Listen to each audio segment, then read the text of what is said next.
You had elderly black couple going to Bromley shopping. No, but if you did have some youth come down, then yes, that would be regarded as they're almost in Bromley for up to no good type thing. Was there a distinction between males and females? More to male.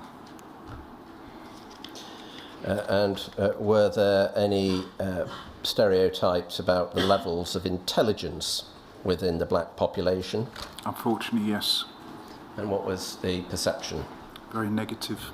That maybe it was very negative, but to a certain degree, maybe it was correct. Their career trajectory was not expected to be high, and so I think that's most unfortunate. They felt that, and I think it was actually very difficult for the career trajectory to be a lot higher than.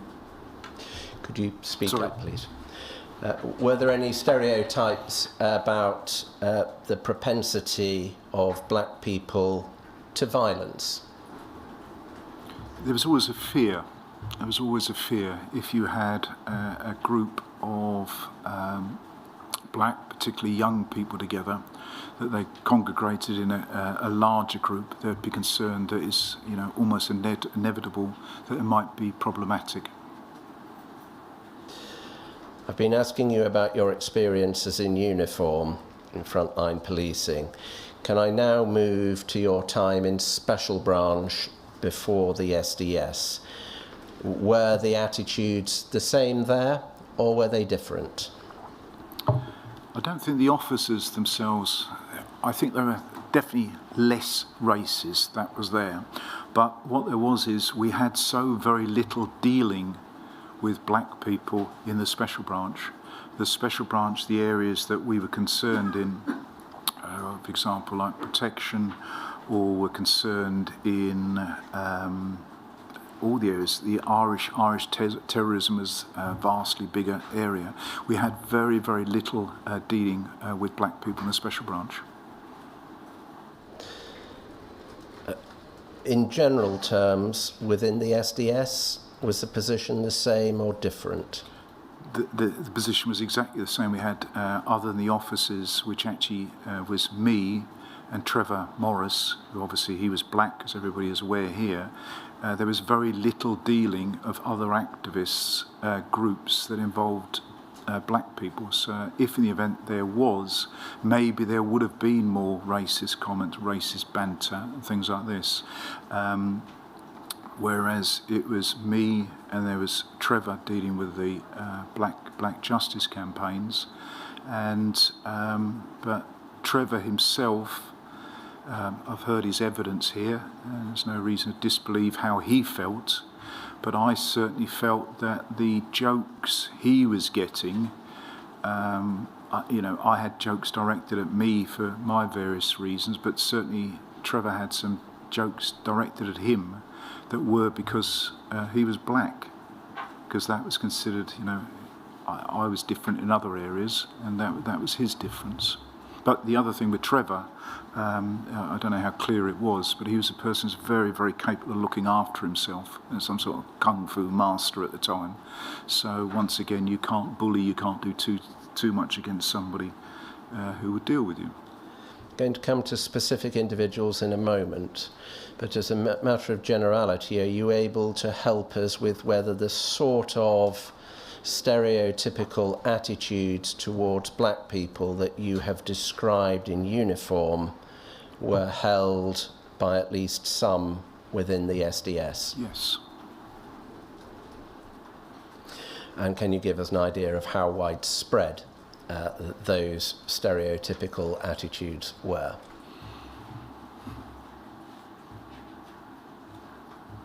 The worst examples, the two managers that no doubt we're going to get on to, but the other ones, I don't know, just general banter. So there'd be laughs, there'd be jokes, but I'm saying you'd have the same jokes levelled at people who were, say, I don't know, some from Welsh, or they were overweight, or they were women. There was nobody that the SDS's humour humour is a better word, could not reach. And this is the day before they invented diversity, inclusivity, and equality. It was before body positivity was there. Christ, everybody was up for it. And I'm understanding your evidence to be that would include jokes about black people. Correct, yeah. Asian people? Correct. Were you aware that there was a particularly high incidence of racial violence, and in particular attacks by white people on black and Asian people in southeast London in the early 90s?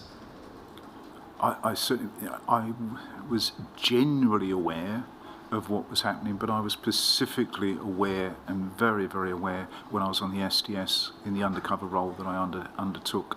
And I found, sure we're going to get onto it, but I found the levels of violence astonishing, absolutely astonishing, and a totally eye-opener from my perspective. And that's literally as soon as I arrived at my beginning my posting at the Kingsway College.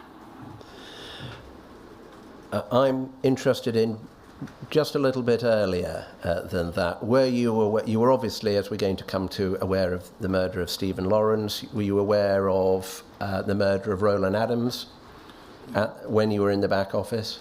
Yes. And Rohit Dugal? Correct. And was the unit aware that there was a high incident of racial violence in southeast London in the early 90s? Yes, but it's also overspilled earlier because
was that the principal means of dealing with that should be by measures that could be accessible to all, or as many as possible, so pan across the economy. Yeah, understood. Thank you. And then you also speak in your statement about establishing the COVID-19 hub. And just so we understand, that is internal to your department, is that right? Yes, all of this is the sort of wiring of my department. Yeah. And you describe that as having what you've called a cross-cutting function, coordination function. Can you just expand a little bit and put that into simple language in terms of what it was actually doing? Yes, sorry, it's a slightly jargon term. Don't worry. What I mean by that is that it was engaging across different parts of the department, and indeed would also work with other relevant government departments as appropriate. So it would pull together all the relevant information and analysis. I think it's also just important, if I may add, in terms of my position as Secretary of State, I would tend to commission advice, or advice would be given to me. The key thing for me was the advice as requested through my permanent secretary and indeed my private office. So there wasn't a huge amount of distinction as to which different bit of the department it came from. The question I was always asking myself was, is this giving me the information that I require in order to discharge my duties as Secretary of State? I see. So there is a final filter, doesn't really matter where it's originating from, of the information that then comes to you for decision making and direction of policy. Is that? Yes. So everything that I received as a minister in a written format would come to my private office. My private office would then take that advice, and they would provide a cover note which would summarise the nature of the decisions I had to take and so on. Also, additional advice would be provided both from the private office in terms of their perspective on what the key issues were, and almost always, except in a few national security related issues, it would have advice from political advisors as well on it. Okay. Then the other forms of advice I would receive would generally be orally in meetings or telephone calls, but again the private office would engage with different parts of the department to determine who was the most appropriate person to attend that meeting or to provide advice over the telephone. Okay. So we've dealt with the strategy, policy and fiscal events team, pre-existing, had established lines of communication with the Treasury, and so a good starting point. You established the COVID-19 hub, but is it right you also established the Economic Response Directorate, known as the ERD? Yes. And that was established on the 23rd of March. And did that have, as its name perhaps suggests, an economically focused responsibility? Yes, that's correct, and became one of the principal way in which we dealt with the Treasury. Okay. In respect of COVID-related interventions. Yeah. But just looking at those different bodies, how were they working together? We've got there three teams: strategy, policy and fiscal events, COVID-19 hub, Economic Response Directorate, pre-existing fourth Office for Civil Society. How was that all working together? It may sound that's four different bodies doing similar things. How did you see it? Well, as I say, the first way in which I saw it was, am I getting the right information? So as I think I set out in my witness statement, and I believe that Sam Lister sets out in his witness statement as well, the principal responsibility for the organisation of the department and the delivery of what we're seeking to achieve lay through the permanent secretary, and so I would rely on the permanent secretary's advice in respect of that.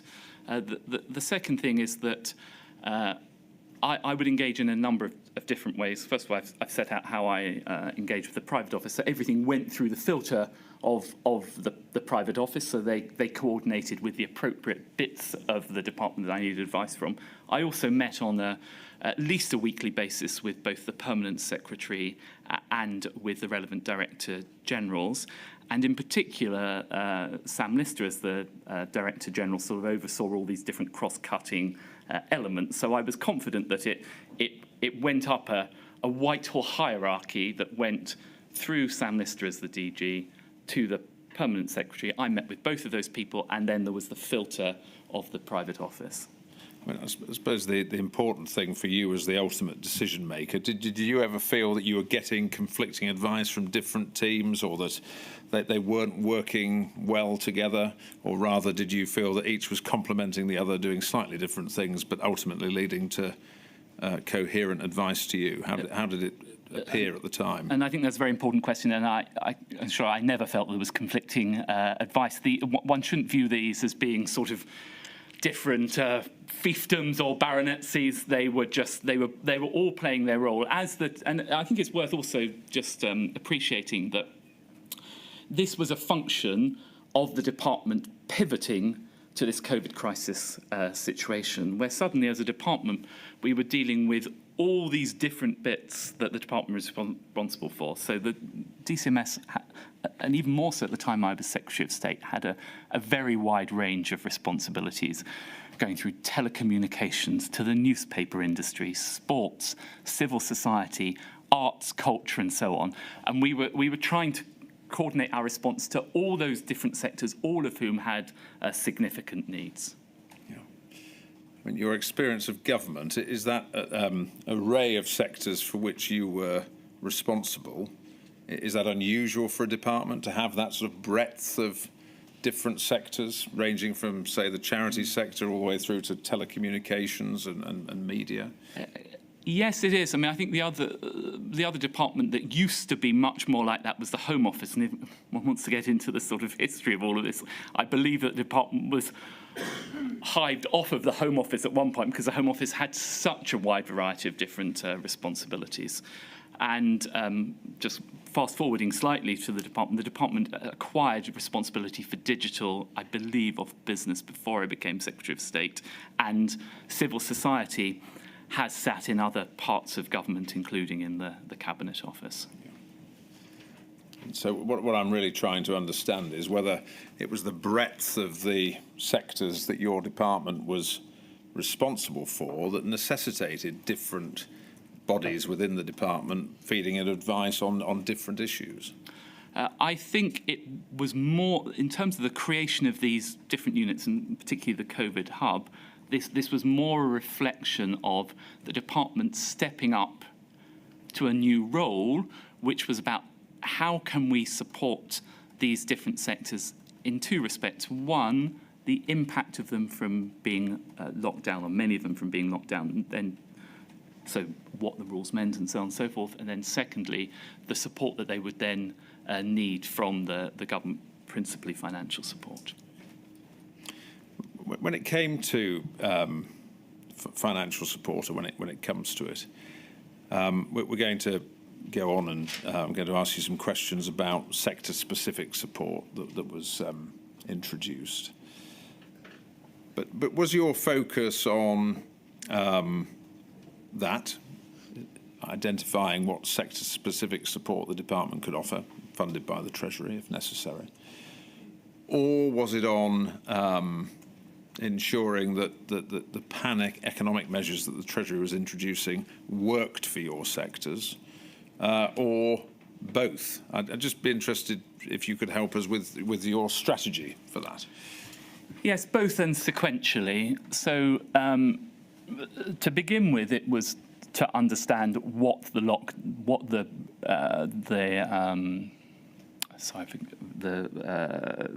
non-medical interventions that they use. I forget the terminology. NPIs. Exactly. Yes. The non-pharmaceutical interventions. Yes. What the non-pharmaceutical interventions meant for our sectors. And there was a lot of engagement with the sectors in respect of that. Then as it became apparent that lots of the non-pharmaceutical interventions would have potentially an existential threat, present an existential threat to those sectors, it was understanding what that actually meant and the scale of the support they needed. Then it became apparent from our engagement, particularly with the Treasury and the discussions that we were having, including collectively as ministers in the government, that the first line and the principal means of response was these pan-economic measures. So at that stage, it was making sure that that those applied to as many of our sectors as possible. That certainly wasn't a given at the beginning, so we wanted to make sure that was the case.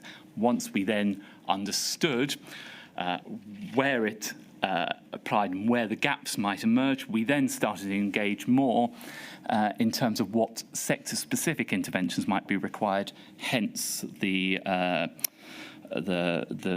charity support package of £750 million, the Cultural Recovery Fund, and all the other sector-specific packages that we engaged with. Okay. So in terms of those significant pan-economic measures, we're talking, are we, about things like the job retention scheme, self-employed income support scheme, loan schemes, grants, and business rate relief, those sorts of schemes that are applying across the economy. PAY deferral is another one, yeah. Yeah.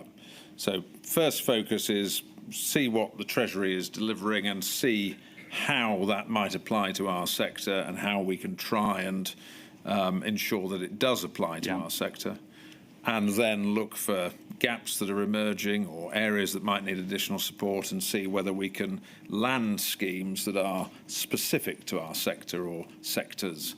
Yes, that is correct, yes. Okay. Now, can we look first of all at some of that sector support, and in particular support for the voluntary community and social enterprise sector. And I'm just going to ask, please, if we could have up on the screen INQ 000623471, and it's page 1. There we are. Thank you. Yes.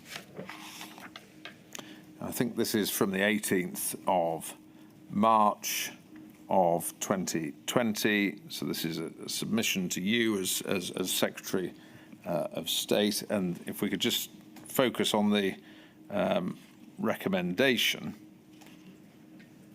This was a recommendation on the 18th of March that essentially you should request of the Treasury £2 billion of funding to deliver a proposed package of support, which was a £1 billion UK Community Mobilisation Fund to ensure mission-critical parts of the voluntary sector are able to respond to this emergency, and 2, a £1 billion stabilisation fund to prevent large-scale closures of charities that provide direct support for the most vulnerable people in our communities, such as hospices. So just so we understand this is coming to you from the Office for Civil Society, is that right?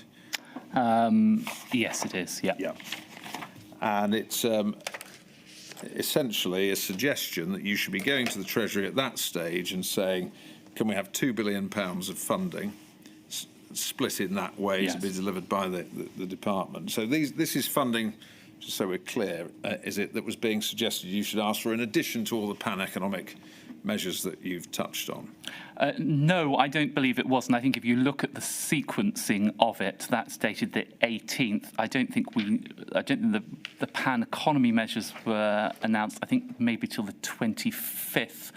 From recollection. So this was prior to the pan-economy measures. I see. So this was a sort of early pitch as to what you should be going to ask for. So it's worth bearing in mind, because things moved so quickly during the COVID crisis. We were simultaneously engaging with the Treasury about the pan-economy measures, not knowing exactly what the pan-economy measures looked like, but also the Office for Civil Society was engaging with the charitable sector and others. And this is them coming to me and saying, through my private office and so on, this is what we would recommend as a package of direct support in the way described in para 3A. Okay, so this is Office for Civil Society engaging with the charity sector. This is the if you like, the early bid of what they are telling them they think they're going to need, and coming to you and asking for you to make that case to the Treasury. What was your reaction to that, your response to that request at that early stage? Well, the first thing I should say is that unfortunately we haven't been able to get through the department the cover note. So typically this would come with a cover note with the advice from my private secretary, advice from my special advisor, and then I would write on that cover note my response to that. We have been unable to track that down. However, my recollection is that I came back and asked for an. I would say it will almost always be the case if I was given a submission like this, asking for £2 billion of taxpayers' money to be spent. I'm pretty sure I went back and asked some further questions about exactly how we derived these numbers, who it was seeking to benefit, and so on. Yeah, I mean, you certainly say, I think it's paragraph 84 of your statement, that you had concerns on that submission. And were those essentially the concerns, that this was a lot of money to be asking for at that stage? Yes, I mean, it was a lot of money to be asking for, full stop, and certainly as the Secretary of State, I would not want to sign off on such a large request, even though it was essentially first stage going to the Treasury, until I had full confidence in it. So I believe, and as I set out in my statement, as you say, I asked questions of this because it was a significant amount of money, and to get further detail. Now, I mean, at any time, what sort of things are you balancing as Secretary of State when requests for funding, particularly in that sort of level, are being made to you? So I'm considering the needs of the sector. I'm considering whether it represents value for money. I'm considering how we would distribute this. I'm considering, is there deadweight cost? That is to say that there's some other scheme that is already providing it, so we could be replicating that. I'm also all the time thinking of my constituents and the people that elected all of us, who will end up, it'll be their taxes that pay for it. Is this getting the balance right? Is it A, effective, and is it B, proportionate to the need? Presumably, if you don't ask questions like that as Secretary of State, you're going to lose credibility with HMT for any other funding requests. Yes, both with HMT and indeed with Parliament, to whom I'd have to justify almost all of these things. So you end up being called before a select committee and so on. So I had to be very confident that this was the right amount of money that I was requesting. Was there, from your perspective, additional concern that this was a bid for a very large sum of money, even before you knew what the Treasury was going to actually announce in terms of support and how that support would be delivered? Yes, of course. I mean, as I said, there was a sort of, and it's a little difficult to recall exactly the sequencing in my thoughts at the time, but I'm aware that we were in parallel engaging with the pan economy measures. So clearly, it would have, and I think this is what transpires in the subsequent piece of evidence that I have submitted and the inquiry has, that we then took into account the effect of the pan economy measures in refining this number. Yeah. Well, I think it was on the 25th of March 2020. It's INQ 0006235559, please, and page 1. If we look at number 4 there, in light of the Treasury's comments, the economic support package and other government announcements, we recommend seeking funding for a smaller package now, to which we could add later if needed. There's a balance between going to HMT with a number that we think they will agree and pushing for a larger number that the sector wants. We recommend an initial package on this scale is deliverable, and then it sets out a small allocation to a National Emergencies Trust of 10 million and a larger boost of 500 million new money to the National Lottery Community Fund. So that's a week on from the previous document we looked at, but in that intervening week, you know more about what the Treasury is doing. Is that fair? Yes, that is correct, yes. Yeah. And so that became the advice. And how did you react to that advice? I seem to recall, and again, I do have to say the caveat that I would have liked to be able to have seen the actual physical box notes, that it was sort of hoving into broadly the right sort of amount given the pan economy measures. The other thing that I recall at the time was that the decision was taken by the Treasury, but collectively agreed across government that we'd have these pan economy measures. So therefore, the focus of this became more, okay, so the bits of the charitable sector that are going to carry on delivering in response to COVID, how do we support them in doing that? So was that part of the equation that you were in particular looking at supporting those parts of the sector, or prioritising rather than looking to support, prioritising those parts of the charitable sector that were going to be playing that part in the response to COVID? Yes, and indeed, if one looks at the overall package and the breakdown of that as it transpired, a lot of it was in response to what we saw as being pinch points in respect of that.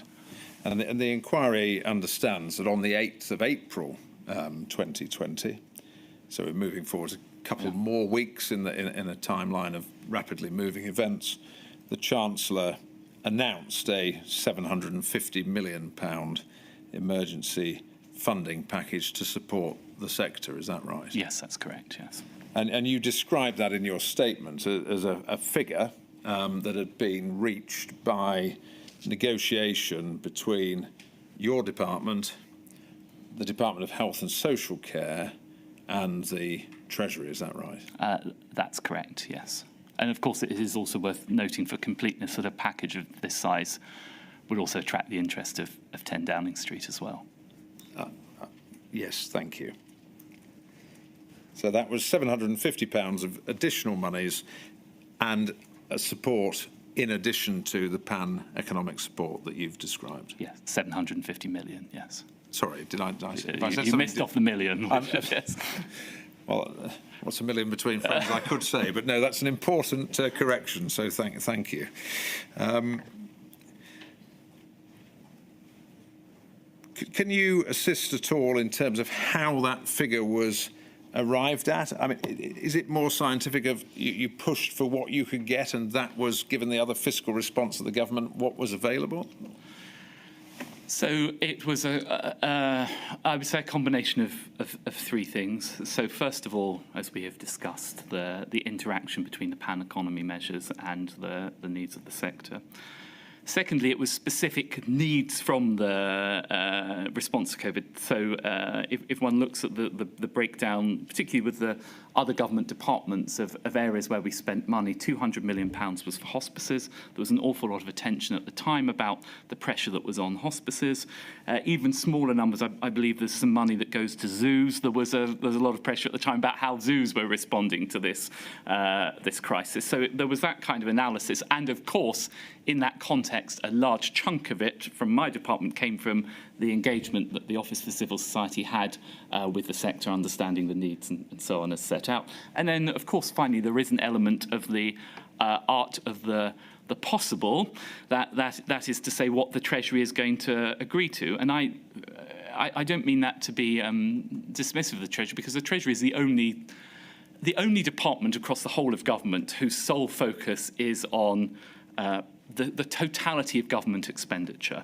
So they have to make the ultimate decision about how expenditure on individual schemes sets in the context of the whole of government expenditure and how that's paid for, whether it's through taxes, the bond issuance, and so on. Okay, thank you. Now, in terms of the number, the amount of money, we've heard evidence this morning that the sector considered that the amount of money available was not adequate. It wasn't a sufficient sum of money. And the inquiry has received evidence, for example, that it was estimated that the charity sector would lose £3.69 billion of income within 12 weeks of the first lockdown. Were you thinking about this package and the sum of money in terms of what was adequate, in other words, what would replace pound for pound the money that was lost, or were you thinking about it in a different way?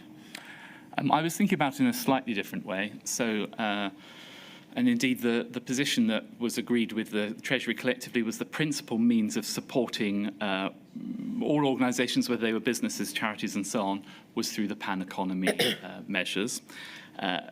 So that was the sort of baseline. And then I was thinking in respect of this sum about how it would address the specific needs of the sector, but specifically through the lens of those activities that were required to support people, and the hugely important role that the charitable sector played in supporting people through the COVID crisis. Thank you.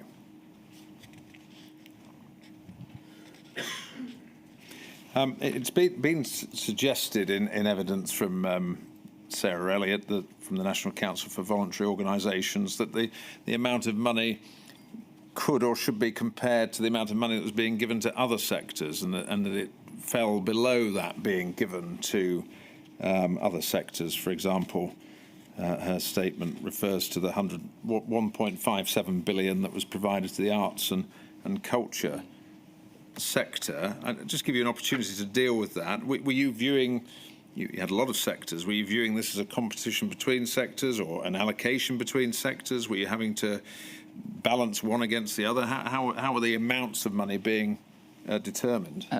No, each sector was considered on its own merits and according to its needs. It is worth noting that in respect of the comparison Sarah Elliott makes with the COVID recovery scheme for the cultural bailout, the Cultural Recovery Fund, that I believe was allocated about 3 months later.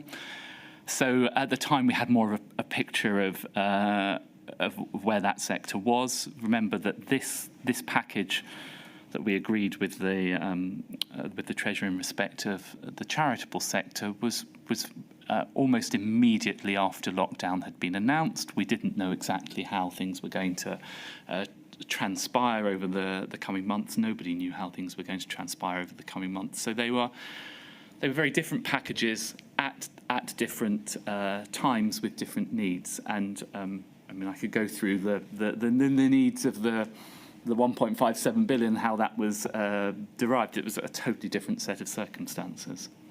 Thank you. Can I just take a slight detour from the theme of my questions, just to pick this up here, because I think it's probably as convenient a place to do so, because I've just asked you a question about that cultural sector. You established in May of 2020 the Cultural Renewal Task Force, is that right? Yes. And you chaired that yourself, I think. Yes, I believe I did, yes. Yeah. What was the remit of that task force? And can you just help us with why you created it? So I believe that I established that, first of all, to properly understand the pressures that the sector was under. Remember, the cultural sector was very diverse. It spanned everything through film and television, and museums, galleries, the commercial theatre sector, the publicly funded commercial, the publicly funded theatre sector. So to understand what their needs were, both in respect of what financial support they might need, but also whether it was viable for them to continue to operate, because as you may recall, at different times during the COVID pandemic, we had different restrictions, the 2 meters, the indoor, outdoors, helping them to find a way through to see whether there was any cultural activity that could happen in the context of the rules that stood at the time. Having established it, did you think it was beneficial? Did it assist you to do that? Yes, it did. Yes, I mean, I found all engagement with the multiplicity of sectors that I dealt with helpful. It's one of the sources of information that I drew on, amongst many others, in making decisions I had to make as Secretary of State. Okay, thank you. Can I pick that up then as a theme, the issue of consultation? Again, Sarah Elliott in her witness statement and touched on in her evidence has raised the issue that the sector really only became aware of the support package shortly before it was announced, and the detail just hours in advance. And that there wasn't really, she would say, sufficient consultation with her organisation and therefore with the sector about the design of the support. What would you say to that as a complaint, if that's the right word? Well, first of all, I appreciate her concerns. And in a normal world, when we were designing a £750 million package like this, it would have taken months and would have been the principal focus of my department. And so, in normal circumstances, I would have expected us to have several rounds of consultation and engagement to refine it. We didn't have that luxury in COVID. We wanted to get the money out of the door very, very quickly. And as you can see from the chronology, there was a very short period of time between the announcement of the lockdown and their package being announced. It was the first one out of the door.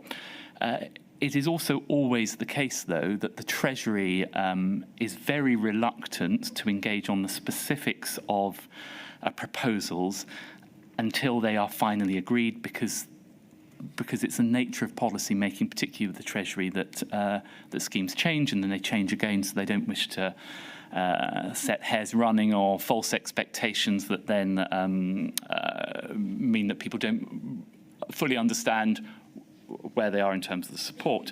It is worth noting, though, that there was engagement. I was able to listen to some of Sarah Everett's evidence. It's very kind of her to make reference to my officials and how she and her team engaged extensively with them. That, in turn, was feeding through to me and feeding through to the Treasury, both me directly and through the directly from civil servants to civil servants. And it's also the case that I did engage with the sector. I had a round table with them, and crucially, I had an excellent junior minister in Baroness Barron, who had experience of the charitable sector, who did a lot of the heavy lifting in terms of engagement with them, and was a very valuable source of advice to me as well. So to summarise your answer, there was consultation, and that was going on all the time with the sector, but given the pace and the need for the Treasury to sign off on the package and formally announce it, that there wasn't a blow-by-blow consultation on the precise shape of what was going to be announced. Is that a fair summary? That's a fair summary, yeah. Okay, thank you. Generally, did you find that the greater the consultation, that the better schemes landed and support landed, or was that not your experience? Well, yeah, yes and no. So it's important to recall that engagement with the sector is just one way in which we derive information. So we would derive information from the experience and expertise of the officials in my department, many of whom have either worked in the sector or had been engaging with the sector for many, many years. We derive advice and information from reports that were prepared on the sector, official statistics. So all of this came together. Of course, if we had enough time, more consultation is always better. But as a department and as a government, we had to trade off the time for consultation with the speed of the response. Thank you. Now, the monies that became available, the additional monies, were delivered through a number of different schemes. I think 7 in total. Is that right? Yes. We can take it as read. Why deliver the monies across lots of different schemes rather than have one central scheme that could provide support? Well, it was to reflect the different needs of the sector. So the fund that was allocated to other government departments was a reflection of specific needs, principally that had already been identified by those departments. Those departments had the existing relationships. So, for example, DHSC had the relationship with the hospices sector. The take another example, I've used DEFRA would have had the relationship with the zoo, so it made more sense for them, having had those relationships, to get money out to those specific sectors. Additionally, if you look at the breakdown, there was we had match funding. So, for example, I think we had the big night in Children in Need. So we were aware that by providing that match funding, we were able to get more money in. And then we also, for example, had the funding for the VSCE,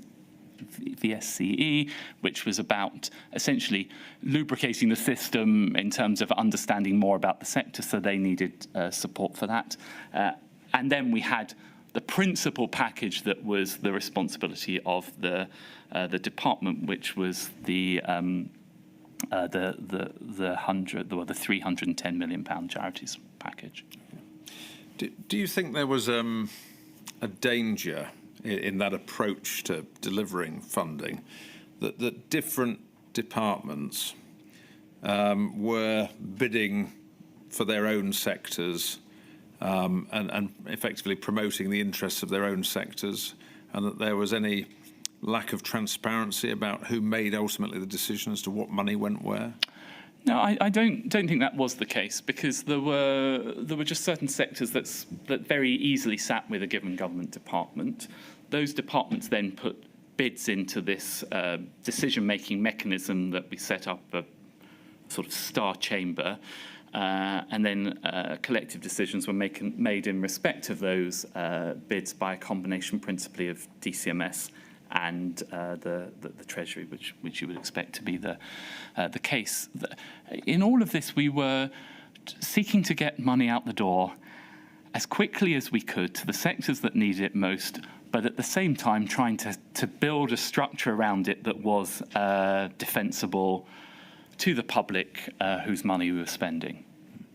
If you think about it in ordinary times, and there's a spending review and different departments make bids for money from the Treasury, I mean, do you accept in ordinary times there is an element of competition, if you like, between departments as to who can secure their funding for their programmes going forwards? Well, I suppose there's an implicit competition, but it's not really how it feels from an individual department. What you do for an individual department is go through the needs of your department and make the case to the Treasury for your department. I was never particularly concerned in any spending review or budgetary process about the bids from other departments. That was for the Treasury to make the decision. And I was concerned about the needs of the department that I represented to ensure that appropriate funds were given to them. So as far as you're concerned, this star chamber, as you've called it, effectively worked as a way of departments could come and identify sectors that are in particular need, and then the funding could be distributed. Yes, and it's important to remember, first of all, it's always the case that as a government we're interested in the whole interest of the nation and the government over the individual departmental interests. That was even more so the case during this once-in-a-generation crisis. I mean, I've already touched on the sum of money that was available, but just to give you an opportunity to deal with the criticism that was made this morning that this just wasn't enough money, what would you say to that? Well, first of all, the number of people touched by these various schemes, I believe, was about 21 million people, one way or another. So we managed to use a colloquialism, quite a lot of bang for our buck from it. Secondly, it was the case that within a year or two, contrary to many of the concerns that had been raised, we didn't see a wholesale collapse of the charitable sector. The number of charities ceasing to exist, I think it declined by about 1%, which I think was kind of roughly about where we would have expected. Although what I would say is, of course, as the responsible Secretary of State, I always wanted to get more money for the sectors for which I represented and I was passionate about. But I think I feel reasonably comfortable that it was it was a defensible package, but B, it did have a profound impact on many, many people.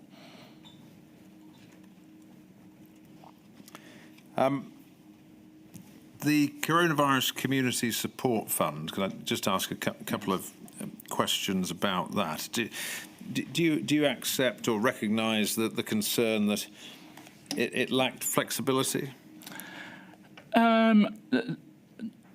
No, I'm afraid I think is the short answer. I just have to be honest with you. Well, we obviously prefer honest answers. So, Yes, so every answer is honest, I should say. So why was it colloquialism. why was it configured as it was from your perspective? So is this the point about the alleged complexity of Yes. it? Right. I was very cognizant at the time of the need to protect the interests of the taxpayer and to make sure that we had rigorous mechanisms in place to ensure that money was allocated properly. And indeed, without wanting to comment on any of the other allegations around it, I think with the passage of time, this has been one of the public's big concerns about was the money spent wisely. So I'm glad that we took a rigorous approach to the allocation of public resources. This was still a huge amount of money, 300 odd million pounds that we were responsible for distributing. So if we took a compare and contrast, say, between the support a business could get, apply for a bounce back loan, minimal scrutiny, and furlough staff, as against additional layers of not complexity but requirements that had to be met for this fund, would you say that the introduction of requirements was a good thing in that it was looking after public money? Or would you say it's comparing two different things, really, in terms of support? Well, I can only really speak to the schemes for which I was responsible, and I felt that it was appropriate. Particularly, it's worth noting in this context that many of the organisations that were receiving money were receiving it for the first time. They weren't experienced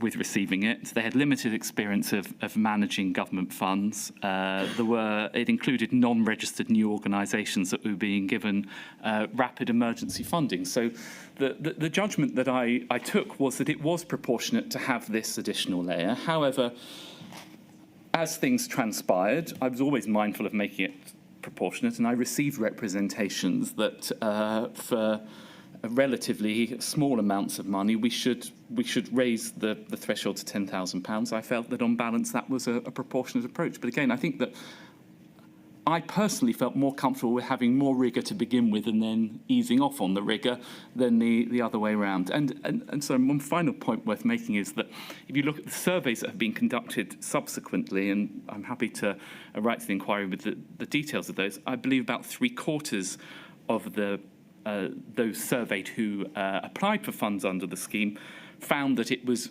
reasonably simple and straightforward. So it wasn't out of the normal bounds of what they might expect for applying to a government scheme.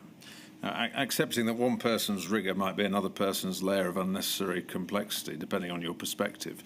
Can I ask you about the National Lottery Community Fund? That was a fund that was long established. Do you accept? Yes. And had a long history of delivering grant funding. It knew what it was doing in ordinary times. Yes, but it is worth noting that the scale and speed and volume of this was much, much greater than what they would deal with in normal times. So they were being asked to take on an enormous new workload in a very short period of time.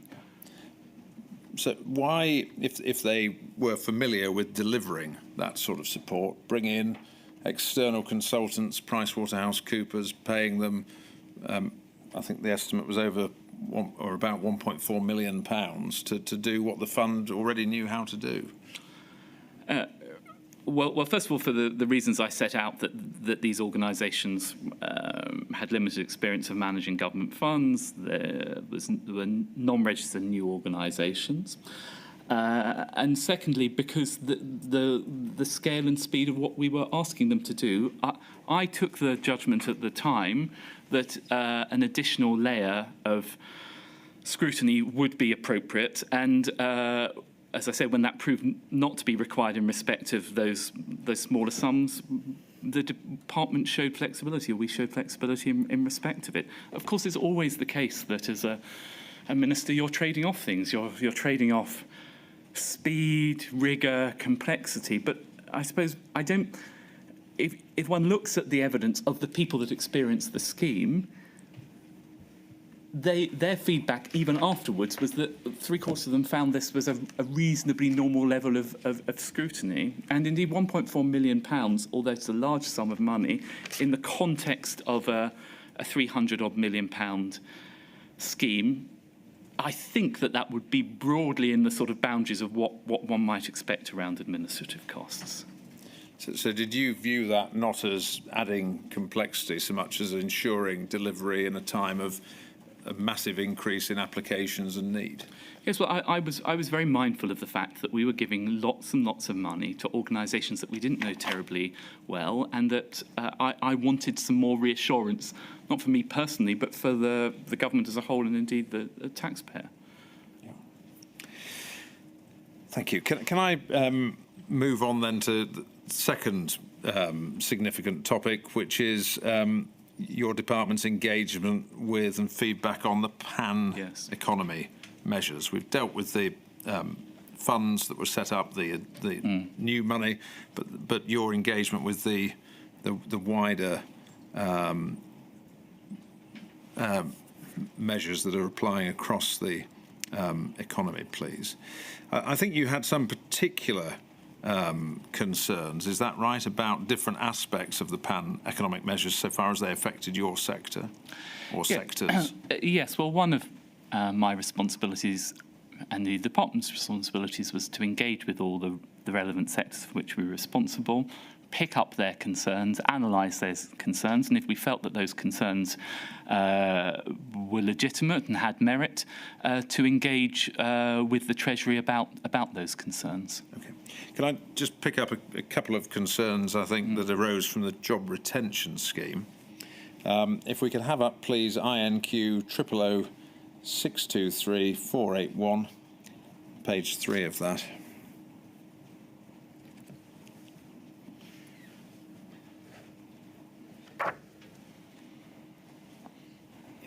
This was advice to you from the Economic Response Directorate of the 27th of March of 2020. And this was raising issues about 0 hours workers who are not on the PAYE payroll, arrangements for employers which are not able to cease trading or close down their services, and then give some examples, tourism companies, and at the bottom there, charities which are delivering the same or additional level of services as they would in normal circumstance, but with significantly reduced income from individual giving and grants. What did you do with that advice to take forward those concerns?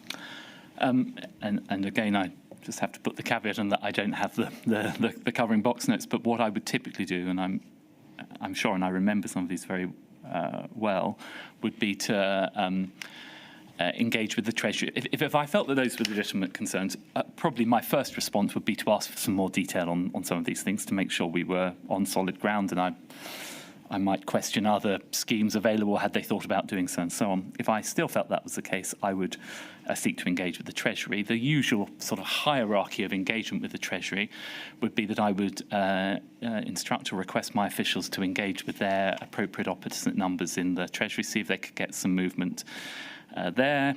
Then if they didn't have some movement there, I'd ask my political advisors to engage through political channels, and then I would engage both with the Treasury or indeed with Number 10, because it's worth noting that in Downing Street there are private secretaries and policy officials that roughly sort of cover each individual government department. So we would engage with them as appropriate as well. So we would always try and do our best by the sectors for which we were responsible, but ultimately accepting that the Treasuries are the ultimate custodians, both of these schemes. They designed them, so they were responsible for them, and they were the ultimate custodians of public money.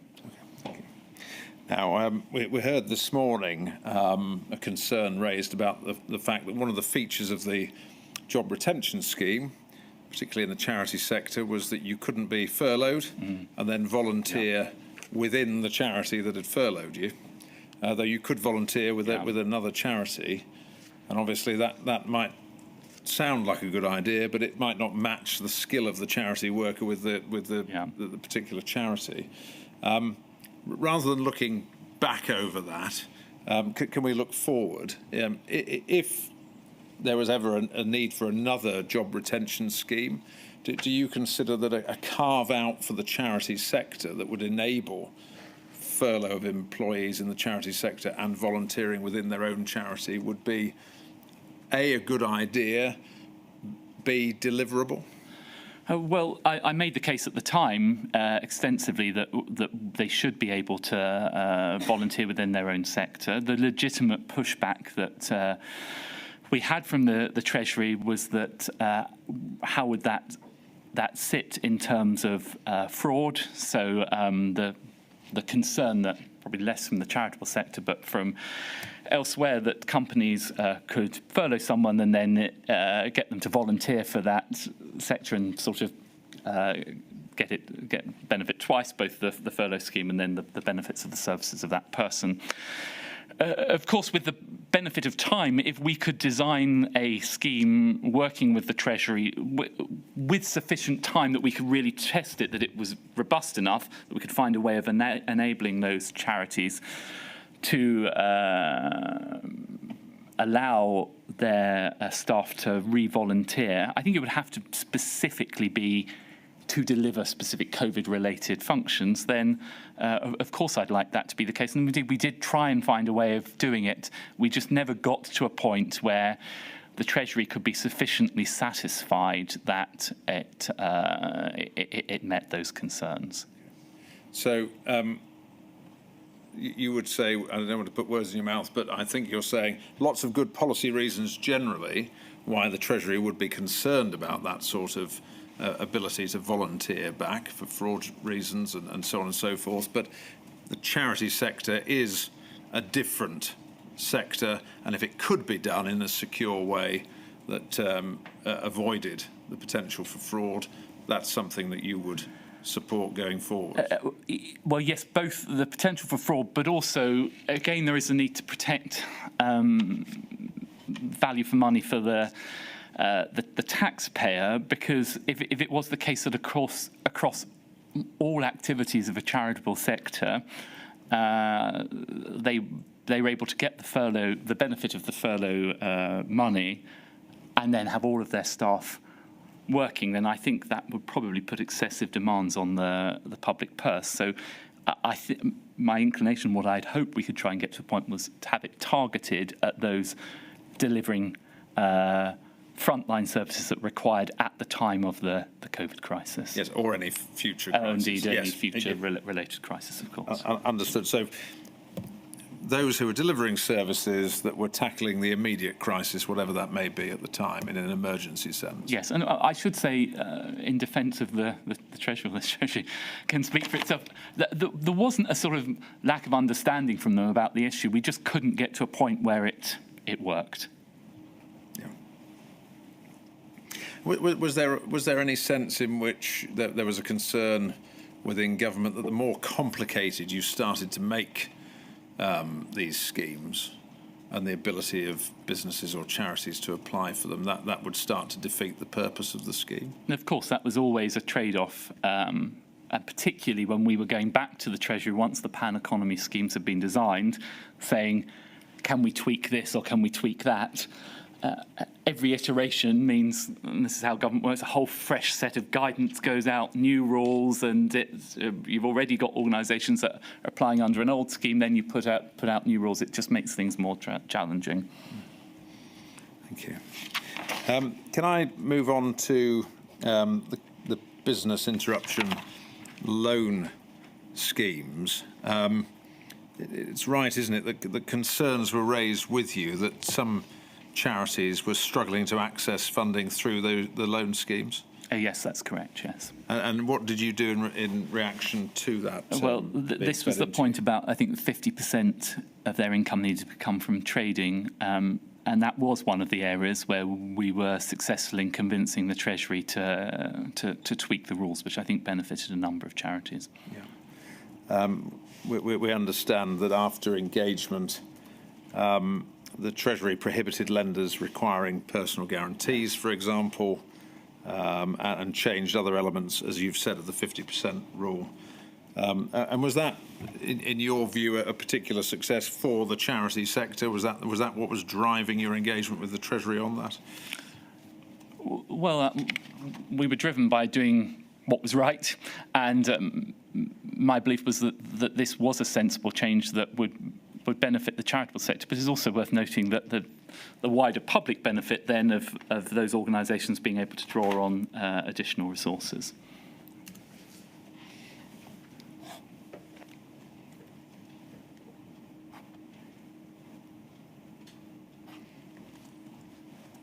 Can I then give you an opportunity to look ahead and share learning and reflections from your time as Secretary of State during the pandemic? I know you set out in your statement that generally you consider that the department stepped up well and obtained funding from the Treasury.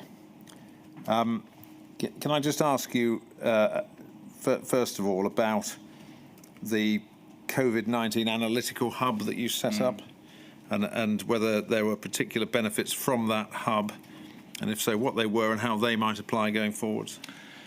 Yeah, so one of the challenges that we faced when COVID struck was that we had this very wide array of different sectors which we were responsible, some of whom we'd engage with more, others we'd engage with less, and most of them were putting new demands on us, rightly. They were asking us to provide support for them, to engage with the Treasury on their behalf. So we did find, in respect, particularly of those sectors that we didn't normally engage with in respect of that issue. So, for example, in the context we've been discussing charities, OCS wouldn't historically have engaged that much with charities about a direct funding package provided by DCMS to them. So it's certainly a lesson for me that we need it in future. It would have been better to have had more information about the specific needs of those sectors in respect of financial support that they might need. That in turn could have helped us in the earlier engagement with the Treasury, but more importantly going forward, when for the Treasury to sort of have a war book, as it were, of understanding these things in more detail. The analytic function was an attempt to improve our understanding across the board, and indeed I think I then subsequently appointed a director of analytics, I think in March or something of the following year. So that was one of the gaps that we sought to close up. Did you find generally that the first of all that the analytical or the quality of the analytical product you were getting got better over time? Yes, broadly, yes. Of course, but if not for the simple fact that we just simply had more time to draw in more information and process it over time. In those very early days of the pandemic, we were trying to do a huge amount in a very, very short period of time. And generally, did you find as Secretary of State that the better the analysis, the better the decisions that were made by the department? Yes, I think probably the principal way in which that manifested itself was I'd go back asking less questions. So more questions would have been answered in the initial piece of advice, and so I'd have to request less information subsequently. Do you think that there was a challenge in communicating and engaging with the vast number of businesses and sectors that fell under your remit? And if you do, is there anything that could be done going forwards to facilitate better engagement in a future emergency? I think it's difficult to see how one could sort of square the circle, as it were, between having a very wide variety of different departments, areas which were responsible, and the short period of time that we had to engage with them. Every single one of them was making legitimate demands of us in terms of communications, from the newspapers that were worried that they were going to go bust because there were no physical newspapers being sold, to the broadband companies that thought that their infrastructure would crumble under the pressure of everyone working from home and doing video calls and so on. So I think I think broadly what we did was correct, led by my very good permanent secretary. We shifted resources from all the other different areas into the front line of dealing with the crisis. I think the risk is that if we put too many resources into communications, for most of normal activity, those will be surplus to requirements. So I think that is just in terms of any recommendations the inquiry would choose to make, it's how one balances having too much idle or too many idle resources that aren't being used outside of a crisis situation. Well, Sir Oliver, thank you. Those are my questions. I think there are, my lady, some questions from core participants. There are. Ms Beattie, who sits just there. Sir Oliver, I ask questions on behalf of national disabled people's organisations, being organisations that are majority-led, directed, staffed and governed by disabled people, as distinct from charities. The National Lottery Community Fund guidance that was used for the Coronavirus Community Support Fund suggested that priority should be given to organisations that are primarily led by people with lived experience. And said this applies throughout the whole organisation, including senior management and board representation, and also priority to organisations that are currently and historically underfunded, for example, disabled people's organisations. But that being so, that intention wasn't actually within the guidance carried through into the description of 3 priority organisations that would be earmarked for that funding. So my question is, did any reviews of that Coronavirus Community Support Fund assess and look at whether funds in fact went to representative organisations, being ones such as DPO, which are primarily led by people with that lived experience as distinct from charities? I'm afraid I can't give you that answer now, but I'm very happy to write back in terms of the reviews that were undertaken in terms of the extent to which it manifested itself in terms of the resources that were given to those disabled-led organisations. It certainly, as you say, it was reflected in the criteria that was provided for it, and it was something we were mindful of as a government, and indeed we were governed by in all our decisions by the public sector equality duty to bear these things in mind. And I think, did we also see it actually as part of the grant management and reporting requirements that was coming from the fund into the department about whether those organisations were in fact receiving, applying and being given those grants? Do you remember seeing that kind of analysis coming in?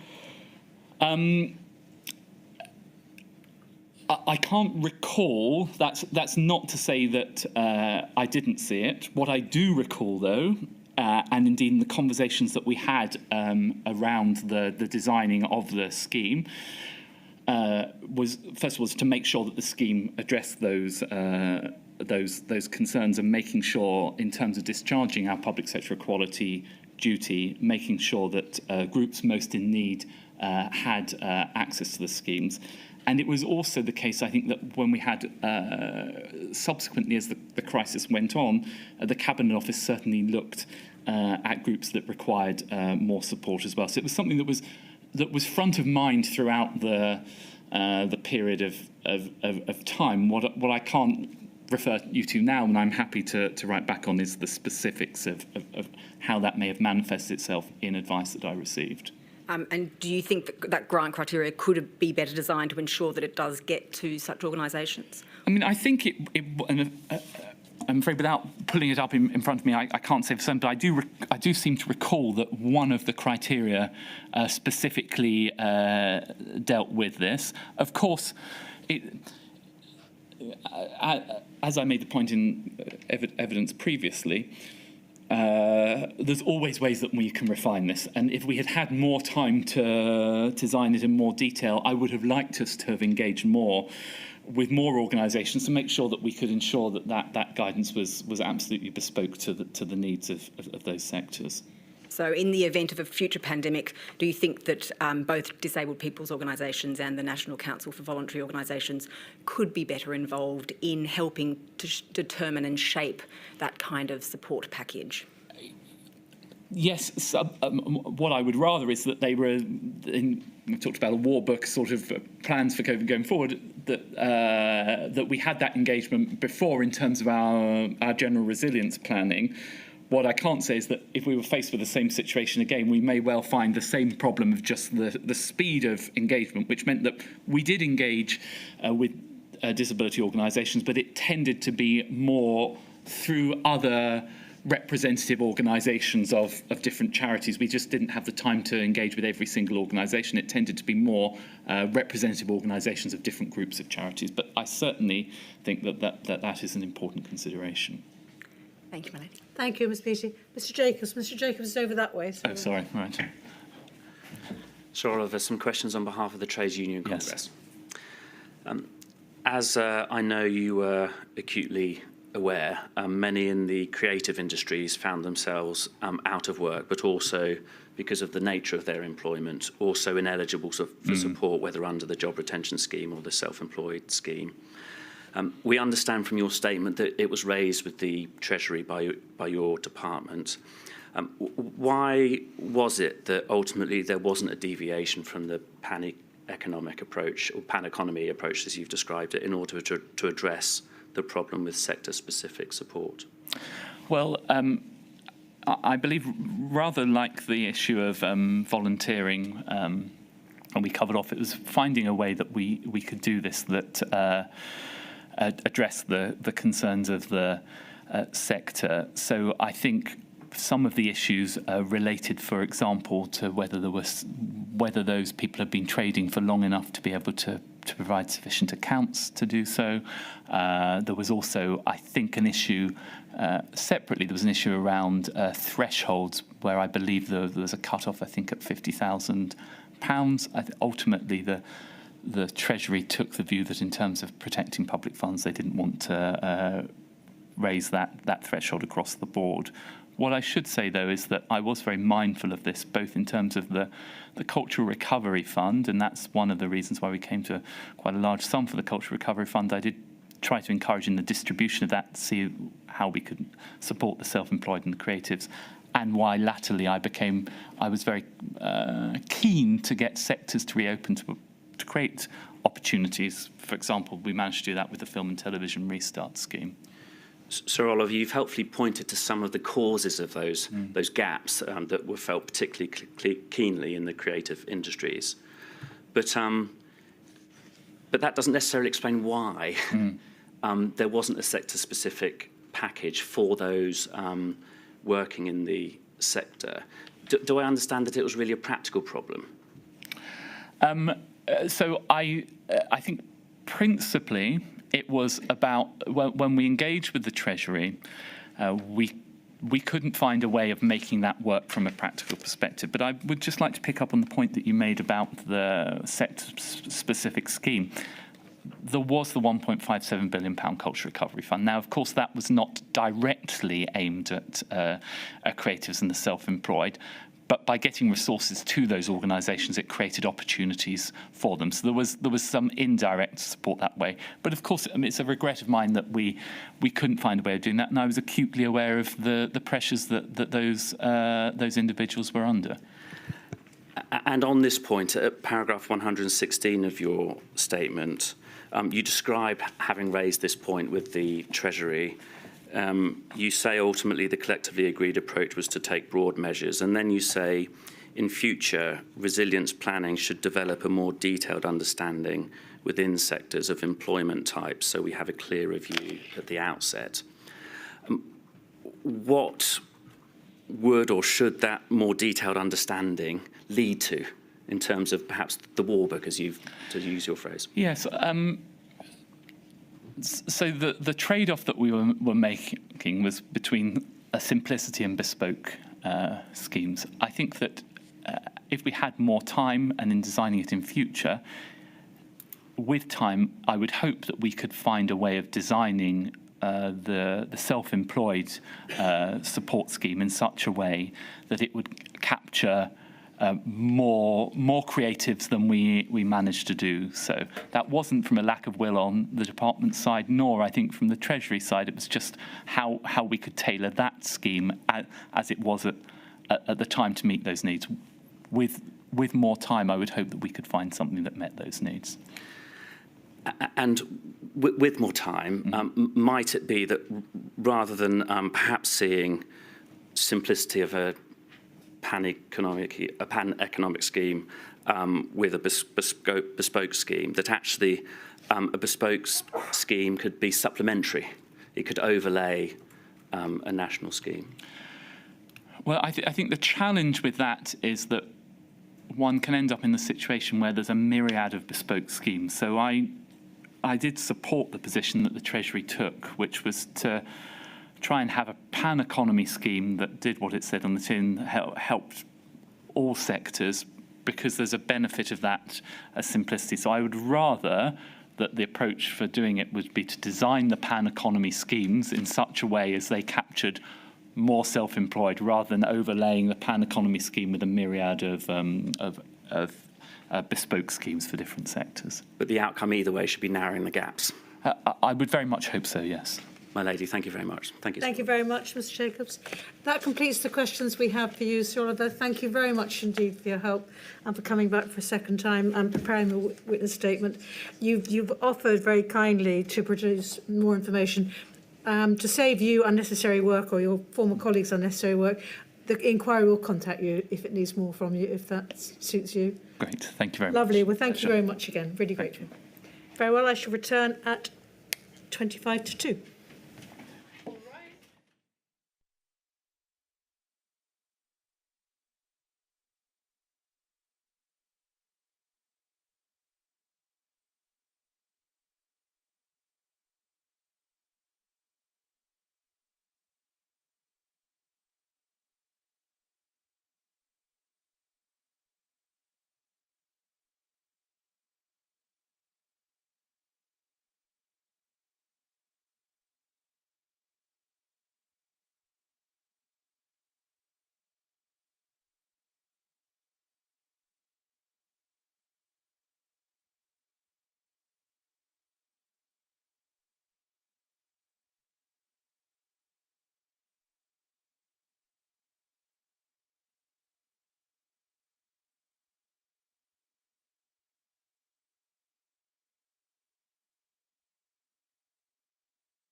Wilson. My lady, the next witness is Kate Bell. If you could repeat after me, please. I do solemnly, I do solemnly, sincerely and truly sincerely and truly declare and affirm declare and affirm that the evidence I shall give that the evidence I shall give shall be the truth, shall be the truth, the whole truth, the whole truth, and nothing but the truth. and nothing but the truth. Please sit down. Miss Bell, you've provided a statement to this module of the inquiry dated the 15th of July 2025 with reference number INQ 000587945. Is that statement true to the best of your knowledge and belief? It is. Thank you. You're giving evidence today in your capacity as the Assistant General Secretary of the Trades Union Congress, a role which you held during the pandemic alongside your role as the head of the Rights, International, Social and Economic Affairs Department in the TUC. Is that right? I wasn't actually the Assistant General Secretary during the pandemic, but I was head of our Rights, International, Social and Economics Department. Thank you. And it's right, isn't it, the TUC represent 5 million members across 48 affiliated unions, and as a core participant in this module are working in partnership with your organisations across the devolved administrations. That is right. Since we wrote the statement, we're 47 unions now. Oh, thank you. I want to start by asking you, please, about joint working with the United Kingdom government, please. How did you go about representing your members and engaging with the UK government? Thank you very much, and thank you for having me here today. So we made frequent representations to government, and I will say in this area of economic support, I think it was our most positive area of engagement. We published reports at the start of the pandemic, and we'd been focusing on sick pay, but also calls for a wage subsidy scheme. We published a report on the 18th of March, which set out what we believed to be a comprehensive response to the pandemic. We sent that to government, and we very rapidly began engaging with the Treasury. So there was a call with the Chancellor on the 18th of March. That was followed with engagement with both the Chancellor and officials, a round table the next day with ourselves and business organisations. And that engagement continued on this particular issue throughout the pandemic. So we were speaking to our members. We held regular executive meetings to hear from our affiliated unions about the experience of their members, supplemented by calls. And we reflected that both by publishing a series of reports which set out what we believed needed to happen, and sharing those findings with government, both with officials and at a political level. And as the witness statement set out, that included a number of roundtables with the Chancellor and our affiliated unions. Because am I right in that there was no established framework for partnership working prior to the pandemic? So a lot of this positive engagement you've described was really in response to the crisis on an ad hoc basis. Is that right? Yes, I think that's definitely right. But I think it's described in your statement as a very intense period of engagement. Was a very intense period of engagement. It was very welcome engagement. We had frequent meetings with officials, frequent meetings with our own unions. I remarked to a colleague earlier that I was reviewing my pandemic notebooks and trying to work out where one day went into the next, because there were so many pages in each day of notes of the engagement we were having at this point. You suggest in your statement any future scheme or engagement should be via a tripartite panel. So given what you describe as very positive, albeit ad hoc engagement at the start of the pandemic, why does this need to be formalised in your view? Well, I think we need to be ready for any future pandemic. And I think, and I can go on to say more about this if you want, that the results of our engagement were really positive. I think it would have been easier for everybody if such a structure had already existed before we went into the pandemic, because although, as I said, the engagement was positive, it was ad hoc and people were kind of working at pace, let's say, to get those forms of engagement established. If it's helpful now, I can go on to say why I think that engagement was so valuable and of course, yep, what it produced. I mean, I do think there were a number of areas where that engagement with unions as the voice of workers really made a difference to the type of support that was provided. One of those was the relatively generous level of coverage of the furlough scheme at 80%. We'd shown evidence from across European countries which showed that that level of support was possible, deliverable and worked. I think we were one of the first people to raise the issue of about a month and a half into the scheme that people were needing to make statutory redundancy notifications because the scheme was due to come to an end, and the real need to extend the scheme to prevent that from happening. We were also one of the organisations that pushed really hard for the creation of flexible furlough. I think that was also being raised by business, but again, showing the real value of that tripartite engagement. The inclusion of 0 hours contract workers, multiple times where we pushed for clear guidance for parents and those who were shielding. Again, that was on an ad hoc basis. It was due in some ways to the goodwill of officials and indeed the ministers they were working to. But a regular structure for engagement would have made it easier to make those points known. And I think I'd ask you to slow down. Sorry. Going back to the beginning of the coronavirus job retention scheme, your organisation called for a wage subsidy scheme right at the outset, didn't you? We did. I think the first time, we should check this against the witness statement, but I think the first time was when my colleague Paul Novak, who was then the Deputy General Secretary, gave evidence to a select committee, and we press released the need for a wage subsidy scheme. We then, as I mentioned, had a report out on the 18th of March, which called for that as our central demand for the economic response to the pandemic. And I just want to take you and all of us back to when that scheme was announced, if I can. If I can have on screen, please, INQ 000656362. This was an email from Rain Newton-Smith from the Confederation of British Industry to Dr. Tim Loynig, who we'll hear from shortly. Now, you weren't included in this chain, but it stated there, in real-time response to the furlough announcement, it has saved jobs in real time. We've had members on the phone in tears. I'm not saying all of the problems are fixed, but immediate reaction from some of the very big employers is positive. Did you have a similarly powerful, positive reaction from your members? Absolutely. We'd been hearing prior to the announcement of the scheme from big manufacturers in the automotive sector about the very real risk of redundancies, people being, at real threat of being laid off immediately. And I think all of our members are quite well networked with other organisations across Europe where these schemes are positive. So we knew that this was something that could work. We knew it was something that was important.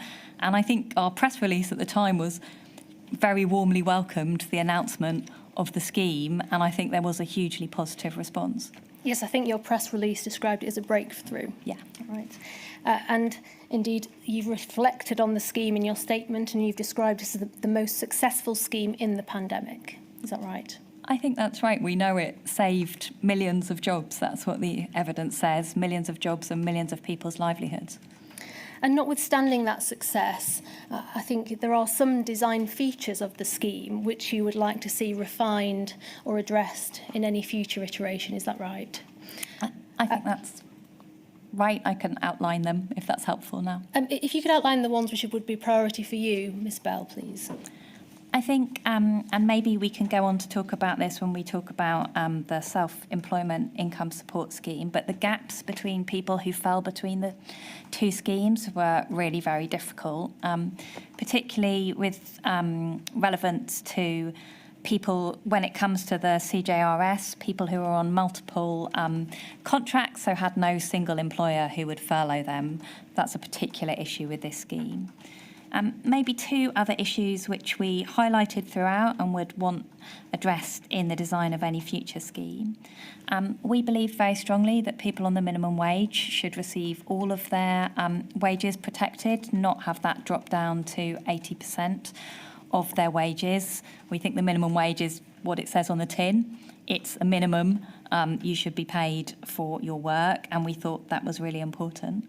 The other issue I think we'd highlight, and I think there were some efforts made in this direction but could have been more, was the provision of some form of training, proactive approaches to people being able to receive training while they were on furlough, so that they could be refreshing their skills to return to their job, or if their job did disappear, they would have a better chance of moving on to the next one.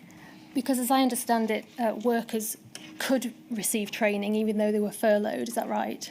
They could receive training, but we were pushing for a kind of cross-government effort to make sources of information about training possible, potentially for a duty on employers to tell their workers that they could be trained and to help with the sourcing of that training, and potentially to identify the skills that they needed for their business to support employers with gaining those.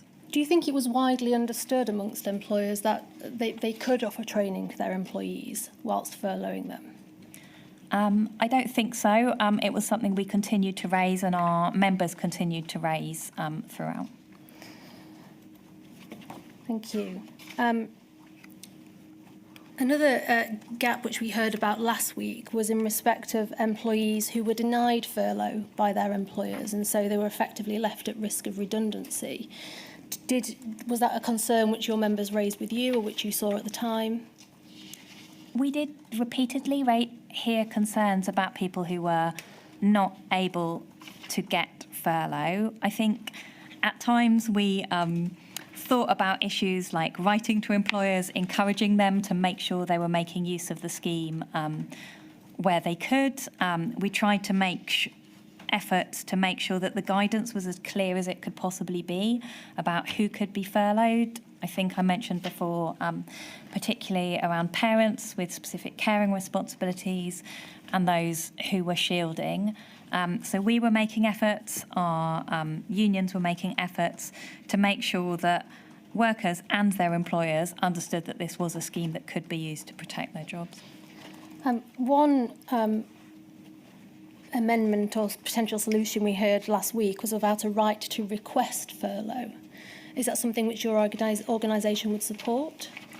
I think it's something we could definitely consider, and again we've talked about that tripartite engagement in terms of with unions and businesses. I think there's some situations, again, particularly for those shielding, where that would be really important.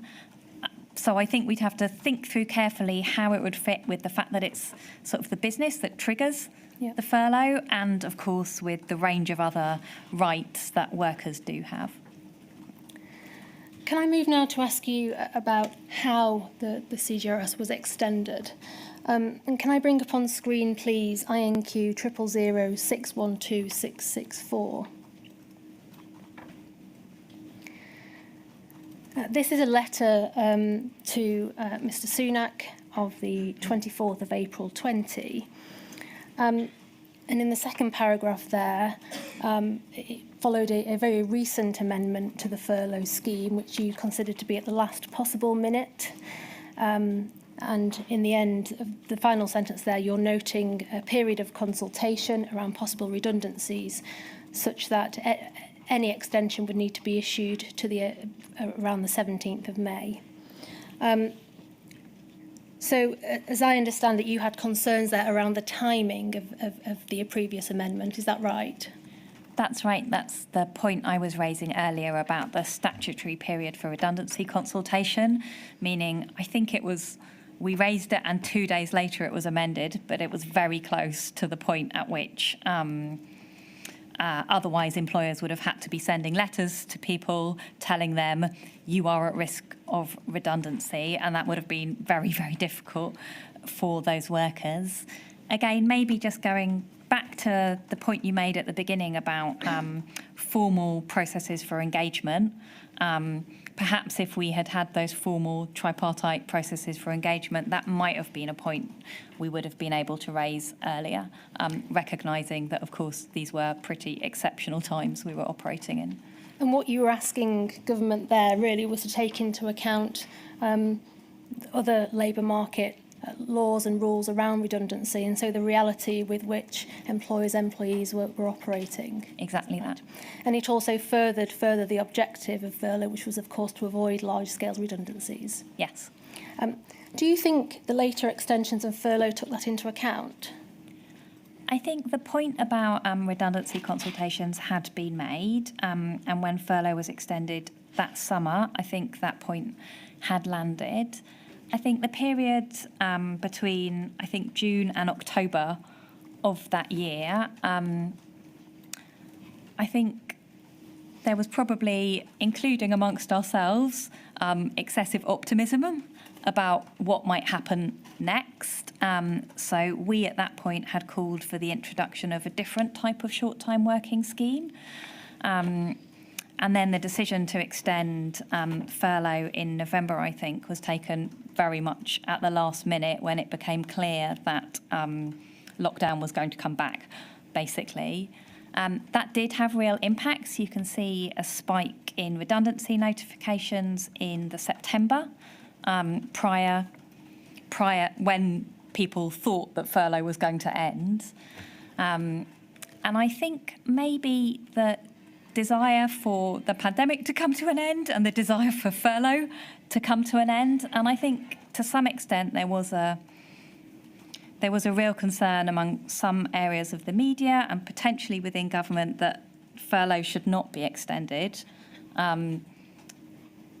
May have slowed down the realisation that actually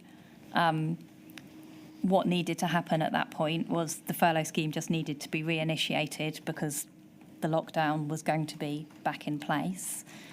I think maybe another reflection, and maybe it's easier to have this in hindsight, is some clearer criteria about the situations in which a furlough scheme would apply or be triggered would have helped with that decision making and would have provided greater certainty to businesses and to workers during that period. So you would like to see in any future pandemic a clear basis on which a government might withdraw or extend furlough? I think so. We can't anticipate the scenario for any future pandemic, but I think a sort of initial set of guidelines about the situations in which this type of scheme is sensible, possible, and desirable to deliver would really help with decision making in that regard. Moving now to the decision in March 21 to bring the scheme to an end, and it was brought to an end at the end of September 21. Your organisation called for it to continue longer than that until the end of 21. Why was that? I think we'd learnt from that period of uncertainty I just described and the importance of providing greater certainty to business. We pointed out, and I think it's in our evidence, that France and Germany had done the same thing. And I think we also knew, or thought we knew by that point, that businesses were not using furlough if they didn't need to. So we were pointing to evidence, for example, in the construction industry, that at the beginning of the pandemic, a large proportion of the workforce had been furloughed. By that point, people had found safer ways of working, ways to operate, and the number of people on furlough had dramatically reduced. So our perspective was it's better to be safe in this respect, and the disadvantages of extending furlough seemed to us to be outweighed by the advantages of that certainty. Thank you. Can I move now to ask you about the self-employed income support scheme, or the self-employed scheme, if we can call it that. On the 23rd of March 20, you called for greater support for the self-employed, didn't you? I think we can just bring this up. It's INQ 000 612 684. This is part of your report, which I think you've touched on earlier, called Fixing the Safety Net. And so what you're asking for there is for the government's support to the more than 5 million self-employed people who at that point were not eligible for the government's job retention scheme. And later on in the report, you suggested the most effective way to support the self-employed would be to bring in a scheme which mirrored the support to the employed, so a support of 80% of income up to a maximum of £2,500 a month. Now, some of the evidence we've received suggests that there was a moral rather than an economic case for supporting the self-employed. What's your view on that? I don't think we considered it in those terms. We had received calls from our members as soon as the CJRS was announced. I think we had calls from our members representing self-employed workers who were talking about the impact on those workers and, of course, their businesses. Obviously, you know, the situation is different for self-employed workers, although we should note that many of those workers may not necessarily be self-employed by choice. They will have been required to work under those arrangements by the people who are contracting them. So I think it's difficult to draw the boundaries sometimes between the self-employed and the employed. And I think that's one of the cases we were making, is there would be many people in that situation who had no other choice about how to protect their livelihood, and we needed a scheme that would protect them. Can I move now to ask you about some of the design features of the scheme? And again, although you welcomed the self-employed scheme and the additional support it gave to those who qualified, I think you've identified some coverage issues which you would like to see addressed in any future iteration of the scheme. That's right. And I think, you know, this was always going to be a difficult scheme to design, and there may always have been sort of edge issues about people who fell either side of those gaps. But I think 4 issues we were raising. One was that not quite in self-employment, not quite an employment group, for example, with multiple PAYE engagements, who were kind of neither one or the other. The well-known issues about those people who didn't have a tax return of the relevant year. Those who were kind of just over the border, the £50,000 cut-off, again, really tricky to design that taper, but over time we thought maybe that could have been addressed. And of course, some particularly difficult issues around people who received their income through dividends. Again, I think those were difficult design issues. They were hampered by kind of lack of data and government information, which was difficult to solve. But again, I think that makes the case for early engagement with a range of different stakeholders in thinking how you would prepare for a future pandemic. I think maybe just the other point maybe I would like to raise, if that's okay here, is one of the reasons that these kind of exclusions were so sharp is because of the inadequacy of other forms of social security or other forms of support.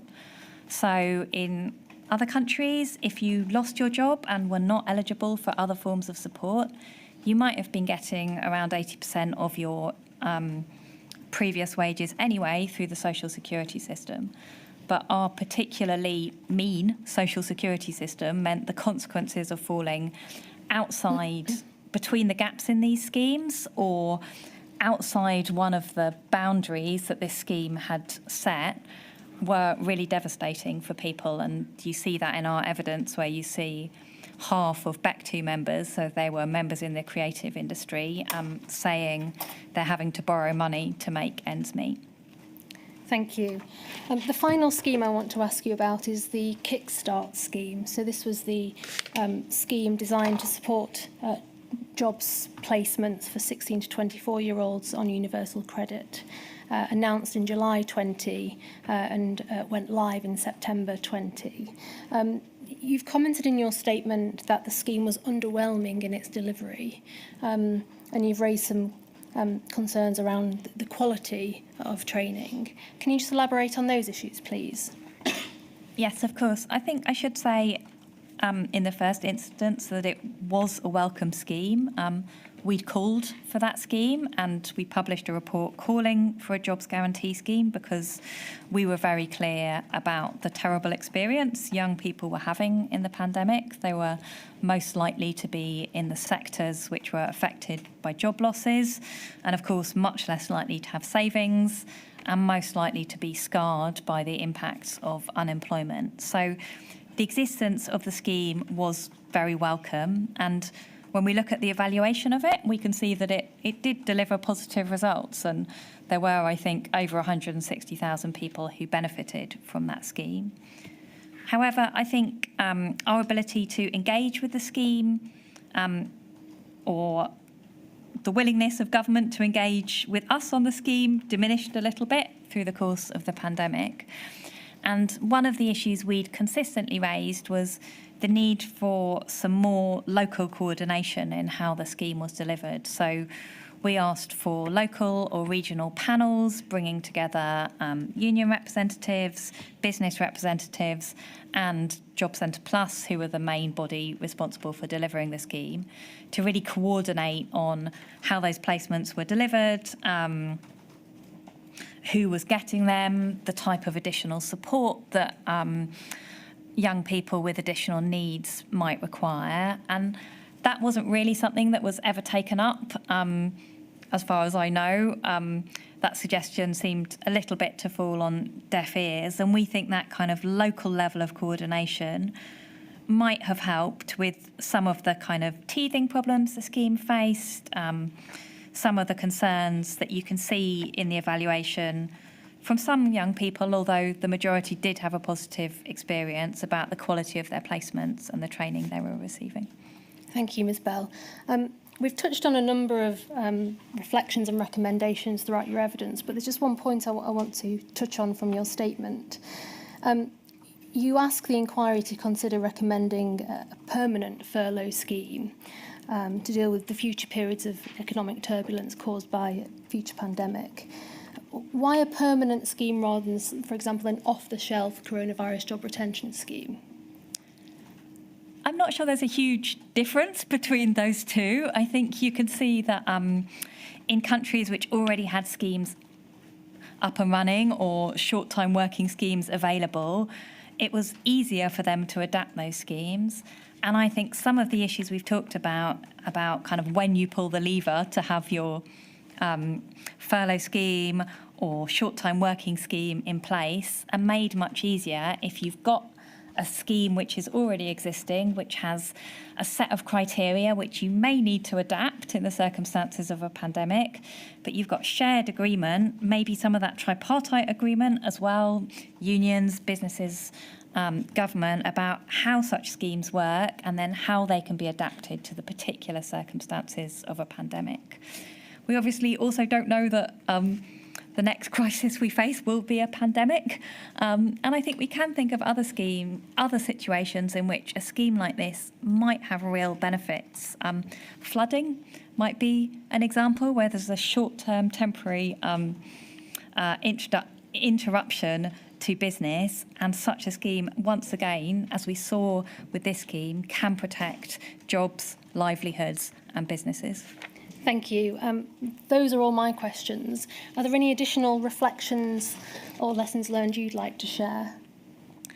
I suppose we had kind of 4 points, most I think of which I've made, but I think it is really important to remember these schemes really worked. They did save jobs across the country, they did save businesses, and they did really protect people's livelihoods. And I think we should be collectively proud of that. I think they really showed the benefit of engagement. I've talked about how that engagement could be improved, but workers' voices were able to make a difference to that scheme, as were businesses. I've just talked about the importance of thinking now about any future scheme and what conditions we would want. And that would also help us think about the kind of data requirements we might face and getting ahead of some of those data requirements that, for example, made some of the self-employed scheme difficult to manage. And then I think I would want to reiterate that point that the gaps in the kind of UK's overall safety net made all of the choices about these schemes much harder, because it meant that if you fell through the cracks, you were falling a long way, and that shouldn't have been the case now, and it shouldn't be the case in the future either. Thank you, Ms Bell. Thank you very much, Ms Susan. Thank you very much indeed, Ms Bell. I'm extremely grateful to you. You've given a lot of help to the inquiry already, I know, in various models. I know the T's here helping us in M10 as well, so I'm not sure that I can say Not me. thank you and goodbye. But thank you very much indeed for all the help you've given so far. Thank you so much for listening to us.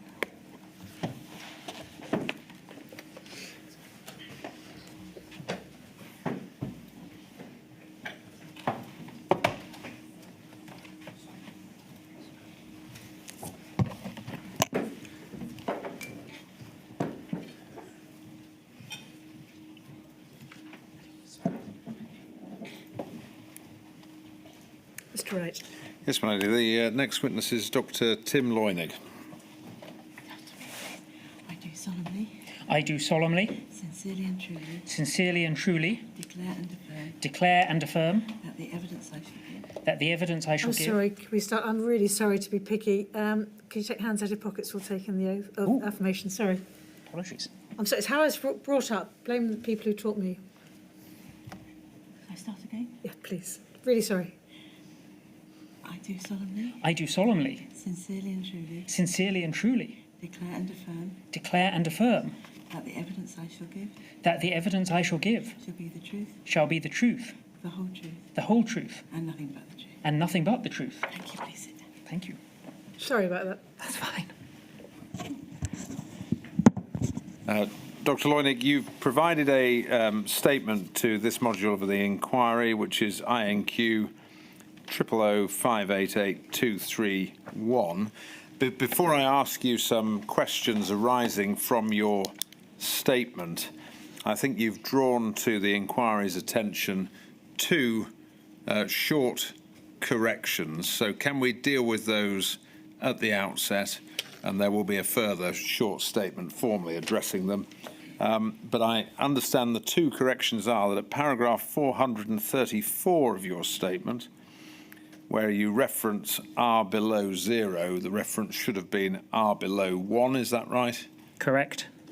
And at paragraph 555 of your statement, the reference to 110 million should be to 110 billion. Embarrassingly, but yes. Thank you. Thank you very much. That presages me asking you that you are were the economic advisor to the Chancellor at the time of the pandemic. Is that right? That is right. Yes. Thank you very much. Dr. Loynig, your background has been in economics throughout your working life as an academic and practicing economist. Is that right? Yes. And you then found yourself working in government at different times, including at this time as an advisor to the Chancellor of the Exchequer. Yes. Thank you. I want to ask you, first of all, about the coronavirus job retention scheme. But before we get into the nuts and bolts of that scheme, I would like you to assist the inquiry, if you could, with understanding, in a wider sense, where a scheme like that sits in terms of economic response, what it is it's intended to do, if we can examine that for a moment, and to look at what other options may have been available, policy options in this sort of situation. Should we think about the job retention scheme as a labour market scheme, a scheme that's designed to support the labour market, or Is it an income support scheme? How would you term it? How should we think about it? Well, it's many things simultaneously. The point of a furlough scheme, and they exist in just about every European country, is indeed manyfold. As you say, one aspect is simply to replace income, but that's not the primary intent. Can I pause there? Because otherwise I'll be told off. We're going too quickly. I'm sorry. No, it's not your fault, it's mine, because I need to just slow things down a little bit. It's because a note's being taken, so just take it a little bit more slowly if you wouldn't mind. So one of the objectives, aims, outcomes, call it what you will, of a furlough scheme is income protection. But that's not its primary aim. All right, so can we just pause there? Yep. Just to unpack this for anyone listening. Income protection, so that's what, the protection of the income of the worker? Yes, absolutely. OK. And we can see that in continental Europe, where they have, as Kate Bell, your previous witness from the TUC has said, much more generous welfare schemes, but they also have furlough schemes. And there, the aim is explicitly really not to protect the incomes of the workers because they are protected by other things. Rather, the primary aim of a CJRS-style scheme is to maintain that link between workers and their employers. And that reduces the risk that workers will drop out of the labour market altogether. I remember shortly before, or roughly the time, Topshop went bankrupt. And I remember an interview on the BBC with one woman who said she hadn't applied for a job in 30 years, she didn't know how to begin, and she thought she might just quit. If we'd have had mass redundancies at the time caused by COVID, there would have been other people like that who would have chosen or felt they were forced to choose never to work again. And that's bad for those individuals, it's bad for their income, it's bad for their mental health, it's bad for national income, and therefore it's bad for public services because we get less taxes. So just pausing there. So a scheme like the CJRS scheme, it supports the income of employees, and relative to the amount of money that was available in terms of income support through benefits, through universal credit, at a higher level. So for those who are furloughed, their income is relatively better protected than it would be if they were forced or required to claim benefits. Yes, that would absolutely be the case. And of course, being placed on furlough doesn't preclude you from claiming universal credit. Universal credit is a benefit available to people in work as well as those out of work. To top up their income. Yes. Right. But it preserves a match, does it, between the member of staff and the employer? Business? Absolutely. That also makes it much easier for a business to reopen.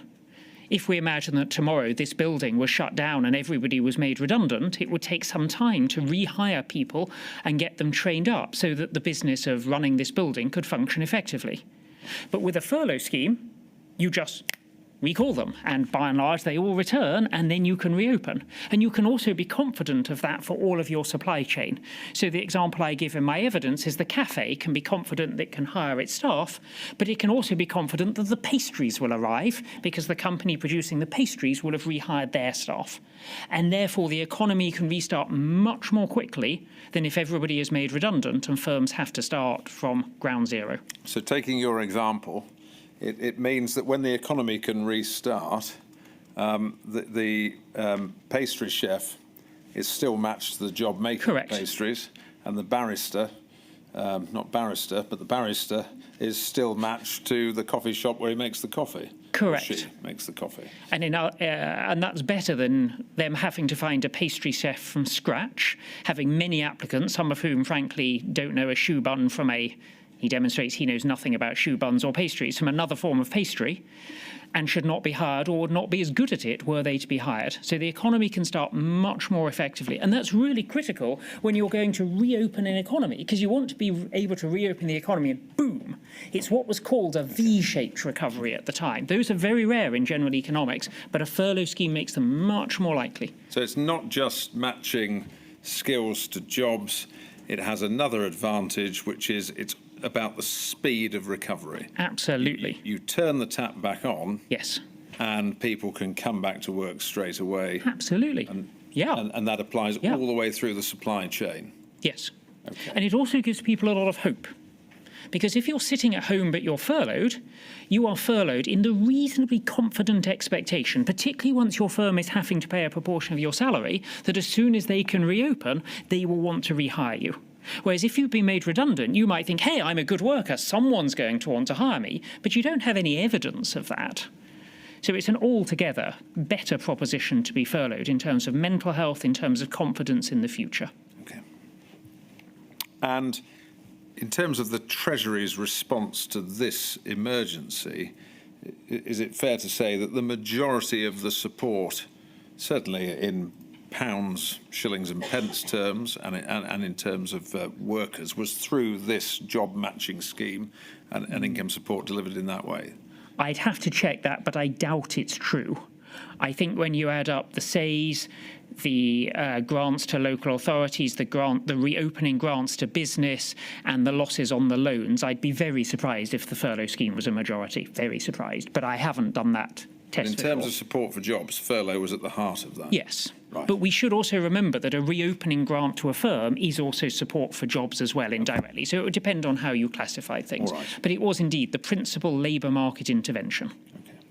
And you've explained the benefits of that labour market intervention. But before we look at those benefits and whether they apply in all economic emergencies and all economic circumstances, can we just touch on alternatives? Yep. There wasn't presumably a sense in which the only thing the government could have done was introduce a job retention scheme. Oh no, there are lots of things the government could have done, including absolutely nothing. Yeah. If this had happened 100 or 150 years ago, there is no doubt the government would have done absolutely nothing, because that was an era of laissez-faire where governments were absolutely willing to say unemployment, as Keynes wrote, unemployment is the lot of man. Each generation must take its fair share without grumbling. We are not in that world anymore, for sure. But that was an option, yes, albeit one that... I don't think it was ever considered by either the Treasury. Exactly. Just for the record, I'm not saying we ever considered doing absolutely nothing and tolerating 4 million people becoming unemployed. No. Now, another approach, maybe an approach more like the approach taken in the United States of America, that I think you've described as the helicopter money approach. Yep. Is that right? That's the standard economic description of it. Yeah. Just explain to somebody who doesn't understand anything about economics what that means. So the idea is that to keep jobs going, you simply give everybody a lot of money, they spend the money, people get employed. And so the idea is a helicopter goes over, literally dropping £10 notes. Now, of course, nobody's literally suggesting a helicopter goes over and drops £10 notes. The usual way it's done is to give every individual or household a sum of money. And if we work out arithmetically what that would mean in this case, because I did the numbers in advance, that would have been the amount of money we spent on the furlough, net of tax, because it's important to remember the furlough was taxable. And actually a lot of the money came back immediately through income tax and national insurance, and later through the contributions from firms. So the net cost to government was 26 billion, which equates to about £520 as a tax-free gift to any individual, to every adult in Britain. So we could instead have given everybody £520. However, to do that at the beginning would have required us to know how long the crisis was going to go on for. So more likely we might have given out a couple of £100 in March 2020 and then another 100 or 150 in the autumn and so on. And it seems unlikely that giving you £200 in March 2020, well, bluntly, I do not know your income, but I'm willing to bet that £200 is a very small proportion of your annual income, and it wouldn't really have led you to spend £200 more at that point. So what we know is that the problem with helicopter money is a lot of people just save it, especially in a context where you cannot go out to dinner, you can't go to the theatre, you can't go on holiday. There were so many can'ts during COVID that helicopter money really would have been an ineffective way of doing something. And is it just that I can't spend the money, or is it also that in a time when the country is frightened about the future, does not know what's going to happen or when, it's not just I'd spend it if I could, it's that I don't want to spend it, I want to keep it in case I need it, because I don't know when I'm going to go back to work, when I'm going to have a job, when I'm going to have income.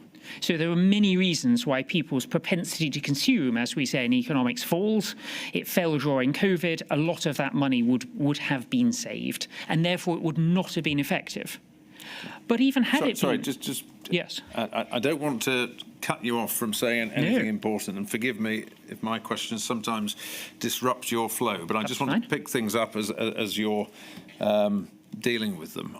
Under the helicopter money approach, is there not also a sense in which you'd be giving out money to a lot of people who didn't need it? Yes. Because you'd be delivering the £520 per adult in the United Kingdom to people who had no need for any money at all. Oh, absolutely. It would have been absurd had I been given £520. And as I say, I don't wish to pry into your circumstances 5 years ago, but I suspect it would have been absurd to give you £520 as well. Yes, I'm getting a bit nervous. It's always coming back to my circumstances, Dr. Loyney. So let's move on from me as the exemplar, shall we? I'll pick on you next. Yeah. I wonder when that was going.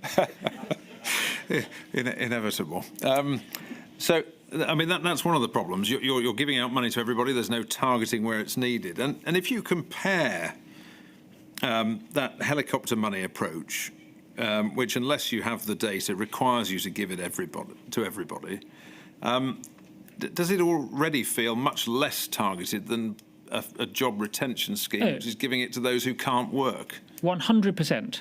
And we shouldn't forget the only country that used helicopter money was the country that didn't have a PAYE system that is a requirement to run a furlough scheme. Yeah. So in a sense, it's almost pointless to ask me about a scheme that no one in their right mind would choose. And we know empirically that no country that had the choice chose to use helicopter money rather than a furlough scheme. The only people who used helicopter money were people who couldn't run a furlough scheme. No.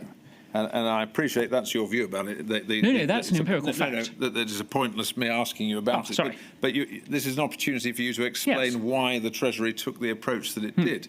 So the country you're referring to is the United States. Yes. And even if the United States had wanted to have a job matching scheme, a job retention scheme, they don't have a PAYE tax system, is that right? Correct. They wouldn't have known who employed who? Correct. They wouldn't have been able to deliver the support. Correct. And so they were starting from a basis where they couldn't do it even if they'd wanted to. Oh, absolutely. They had not a chance of doing it. Yeah. And hence, when Bernie Sanders called for the British furlough scheme to be copied in the United States, there were some wry smiles in the Treasury because we knew that was impossible for them. And so is that why you say any sort of comparison between, well, the Americans did it this way and we should have thought about doing that? They did it that way because they couldn't do it any other way. Indeed. And what are, I mean, we've touched on some of them. Are there any other downsides to doing it the way the Americans did it, as far as you're concerned? Well, it would not have overcome the ability to reopen quickly because many of those people would have been made redundant. Anyone working in a restaurant would almost certainly have been made redundant under the American model because the employer would not have had any income to fund them. It would almost certainly have overloaded the welfare system, which is a problem we saw in the US. The US welfare system is much more complicated than ours because it's delivered at local level. But if we had have seen 4 million people lose their jobs, even if they'd have got other jobs a month or 6 weeks later, there'd have been a lot more universal credit claims to the point where it seems unlikely the system would have coped. Well, just pausing there, we heard some evidence last week about the uptick in universal credit claims in the early days of the pandemic, over 1 million extra claims, and that number of claims, it was said in evidence last week, risked knocking over the entire system. So if we had been talking about a situation where there had been many more millions of claims, your view was that was also undeliverable. Well, that was the advice we got from DWP. Now, I'm not a computer programmer. I know nothing about the scalability of UC, but DWP's advice was that if 4 million new claims came along in a month, that was, curtains for the system. And that's understandable. You can look up the number of people who usually claim, and you might say we need a margin of error 10 or 20 times bigger. It would have been bizarre for the British government to have specified a system with, a 1,000 multiple sort of margin. That would have been not a good use of taxpayers' money whenever UC was created. So there were other things that theoretically could be done if you take the view you need to do something. But you've explained the downsides of helicopter money. Were there any other viable alternatives other than helicopter money and furlough? Well, it depends what we mean by viable. As I say, in the 19th Or do century, nothing. we would have just done nothing. Yeah. People would have lost their jobs. They'd have lost their livelihoods. They would have been seen in the street in the way that the Victorian era was quite famous for. Yeah, but if you accept the argument Yes. that government had to do something, Then I other can than think those of no two, other. no.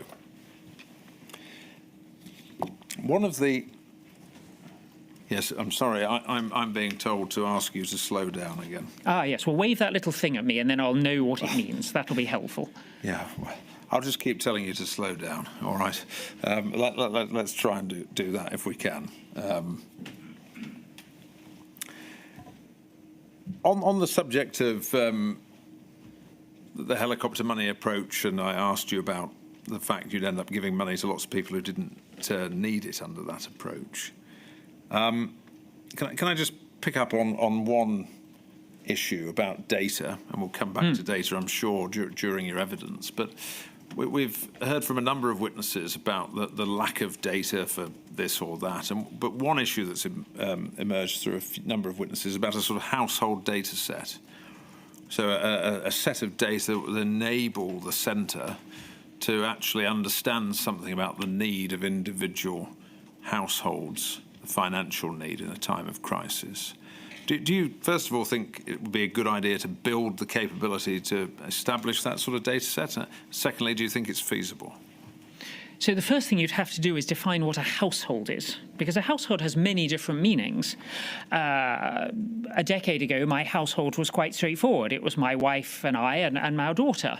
It's still my wife and I and our daughter, but she's now an adult. Are we one household, or are we? She's a working adult. Are we one household, or are we two households? If she then moves out and moves in a flat share, are they one household, or are they two households? I believe Facebook used to have the relationship status, it's complicated. And that's certainly true for anybody trying to devise a database based on households. So my biggest concern about it is we simply don't have an agreed definition of what a household is that is universal and covers all the myriad of different living arrangements we have. The second issue we have is how we would keep up to date who is living with whom. There is no requirement in Britain to tell the state where you live. It's hard to believe that we could keep that up to date. So it depends what you mean by a database. A database that is good enough on balance to inform policy, I think that is relatively straightforward. A database that is strong enough to actually allow for operational decisions, such as giving £520 to every household, I think that's way harder, and I would defer to experts at the ONS and elsewhere on whether that was possible to do, but I admit as an economist rather than a data expert, I am not convinced that's an easy thing to do. So the more data you can gather that will enable analysis to inform policy, good thing. Yes. But you doubt whether you can ever gather enough data to actually deliver support through that data in a joined-up way. I doubt it would be politically feasible. So I recollect that DWP, if they're deciding whether two people live together as a couple, look at things like where is their toothbrush in the bathroom? Do they share a single tube of toothpaste? Apparently that's, if the DWP inspectors visit you, that's one of the standard tests of are you cohabiting or is this person a lodger? Now, of course, we could look at every single person's bank account to discover if they buy their toothpaste separately. I mean, at a technical level, that might be possible, but I really doubt any politician that says we're going to look at every single person's bank account to discover who buys the toothpaste. I can't see that happening anytime soon. All right. Can I move on a little in the context of the job retention scheme? Because you've touched on this to a limited extent so far. You've explained why a furlough scheme, or the advantages of a furlough scheme, but there wouldn't be they would not necessarily be advantages in all emergencies. Is that right? Does it depend on the type of economic emergency you're facing as to whether you want to go down the job matching route? Absolutely. You really want to use a furlough scheme when you think the economy after the emergency will be the same as the economy before. Right. So if we go back and some people in this room will be old enough to remember the 1970s, we had 2 oil shocks. They were genuine emergencies. I'm just old enough to remember as a child queuing with my grandma to buy petrol in about 1979. Because I loved cars, that was quite exciting for me. It was rather boring for my grandmother, and she complained about the cost of petrol, about which I knew nothing. But that sort of crisis that is going to lead to a change in the optimal nature of the economy, a furlough scheme could be very bad news. Because if you've got a company that is shut down because the price of oil is so high they can't make money, well, unless you think the oil price is going to come back down, it's not sensible to furlough all those workers. So there are some crises where a furlough would be the wrong approach. So the question is, do you think the post-crisis economy will be substantively the same in terms of where people will be working? If you do, then a furlough scheme is great. If you don't, then all you're doing is giving people false hope, and that's not going to be helpful. And so was the Treasury proceeding, were you proceeding and giving your advice to the Chancellor on the basis that this was the sort of emergency where you could broadly expect that the economy would be the same after the emergency absolutely. as it was before it? In March 2020, all the talk was of flattening the curve, sort of banging it on the head to begin with, evening it out to cope with NHS capacity, and then we'd come out the other side having reached herd immunity. And although that phrase is unpopular today, I think it is medically the correct phrase. And at that point, we were thinking 3 or more likely 6 months, we'd be out of it, people would be going back to restaurants, they'd be going on cruise ships, they'd be going to nightclubs, and all those jobs would come back, give or take. Obviously, some firms would go bankrupt along the way, but by and large, yeah, that's what we were expecting. And of course, that is what happened, albeit with a delay. Yeah, well, I was going to pick up on that. I mean, you factored in another issue here, which is firstly that there was an expectation that the economy would reopen in broadly the same form, but also was there an expectation that this would be a relatively short shock of duration? So is duration of the shock important to furlough? And let me ask it in this way. If it had been expected that there would be a shutdown of society for 5 years, would a furlough scheme have been the right answer? Well, let's take the extreme case. Let's say it's 20 years, then obviously not. And it's a judgment as to how many years, and it depends how accurately you think your prediction of it rebounding is. It also depends on what you can do with people in the interim. So in a period where we wanted people to stay at home, protect the NHS and save lives, if you want them to stay at home, kind of paying them to stay at home through a furlough scheme might actually be an effective health policy. But would you do it for 5 years? I doubt it. But it really does depend on whether you think they can get another useful job. And that's one of the reasons that I push so hard, and the British furlough scheme is internationally pioneering, in that people could get another job along the way. Because we didn't want Tesco ringing us up saying, hey, we've bought thousands of vans, there are thousands of people wanting their shopping delivered, but we can't recruit people for love nor money because they're on furlough. So we want it to be really clear that you had the right to take another job temporarily. And having spoken to the OEC subsequently, they do think that is an interesting variant of furlough that is suitable for a national crisis as opposed to an industry-specific crisis, which is what furloughs are usually used for in Europe. So this is part of the scheme architecture that allowed a worker who had been furloughed to, if another job presented itself, they could undertake that job. Absolutely. Without jeopardising their ability to return to their pre-existing employment post-pandemic. Absolutely. But also presumably giving them the flexibility to retain that other job if that in fact turned out to be a better job or a job they were more suited to. Yep. Or equally for people who were furloughed but felt they wanted to make a contribution in other ways, to volunteer in some way towards the national effort. Absolutely, with the exception that you couldn't volunteer for the firm you worked for, because that creates all sorts of risks of bad behaviour. Well, I'm just going to pick up on that because we've heard about that this morning, and I just want your explanation for that. This was in the context of the charity sector. Sir Oliver Dowden was explaining that point, that there was a concern within the Treasury that if you allowed people to volunteer within their own job, there could be issues. Would you explain why and what? Yes, well, we worried, and I'd be interested to have heard you ask Kate Bell this question, actually, whether the TUC would have been worried about pressure on workers to accept being furloughed and then returning to work voluntarily. And our view was, and I I mean, who knows who DMS would have spoke to in the Treasury? You'd really need to ask Beth Russell or the Permanent Secretary this rather than me. But I'm not aware of DCMS raising that with us at the time. And I think our general view was that most people who volunteered could find a similar charity to volunteer for. So if you volunteered in one food bank, if you were paid to work in one food bank, there was almost certainly another neighbouring food bank for which you could volunteer. And indeed, there was nothing to stop two food banks ringing each other up saying, hey, I furloughed this person, hey, I furloughed that person. Why don't we both ask them to volunteer in the other ones? But we really did think it was important to protect workers from bullying bosses, expecting them to turn up and work for a 20% wage cut, or doing something really naughty like saying, if you're furloughed, we guarantee you a bonus of 40%, so you'll be a winner, we'll be a winner, and the poor old taxpayer is a loser. And the flexibility that you've described in the UK furlough scheme that allowed people to take other jobs, is it your position that that wasn't replicated anywhere else in the world, as far as you're aware? My understanding is we were the first in the world, and that it was not introduced by any other country during the COVID era, yes.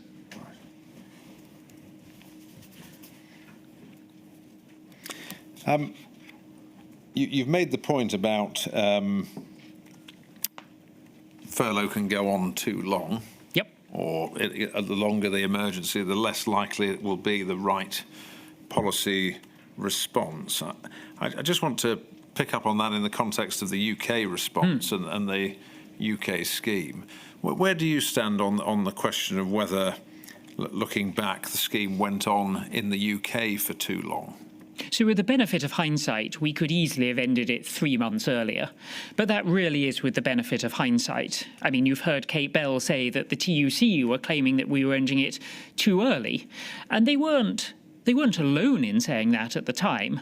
And the cost of the final 3 months was pretty low. I give some estimates in my evidence of the fiscal benefit of ending it early, and it isn't high. So yes, with the benefit of hindsight, it could have been ended a little earlier, but the savings would have been small. Because the great thing about furlough schemes is they are self-tapering in the main. As soon as the company can reopen, they will re-summon their workers because they make a profit out of their workers. Everybody employs someone for a reason. And so as soon as you're allowed to trade, by and large, you will re-summon that worker.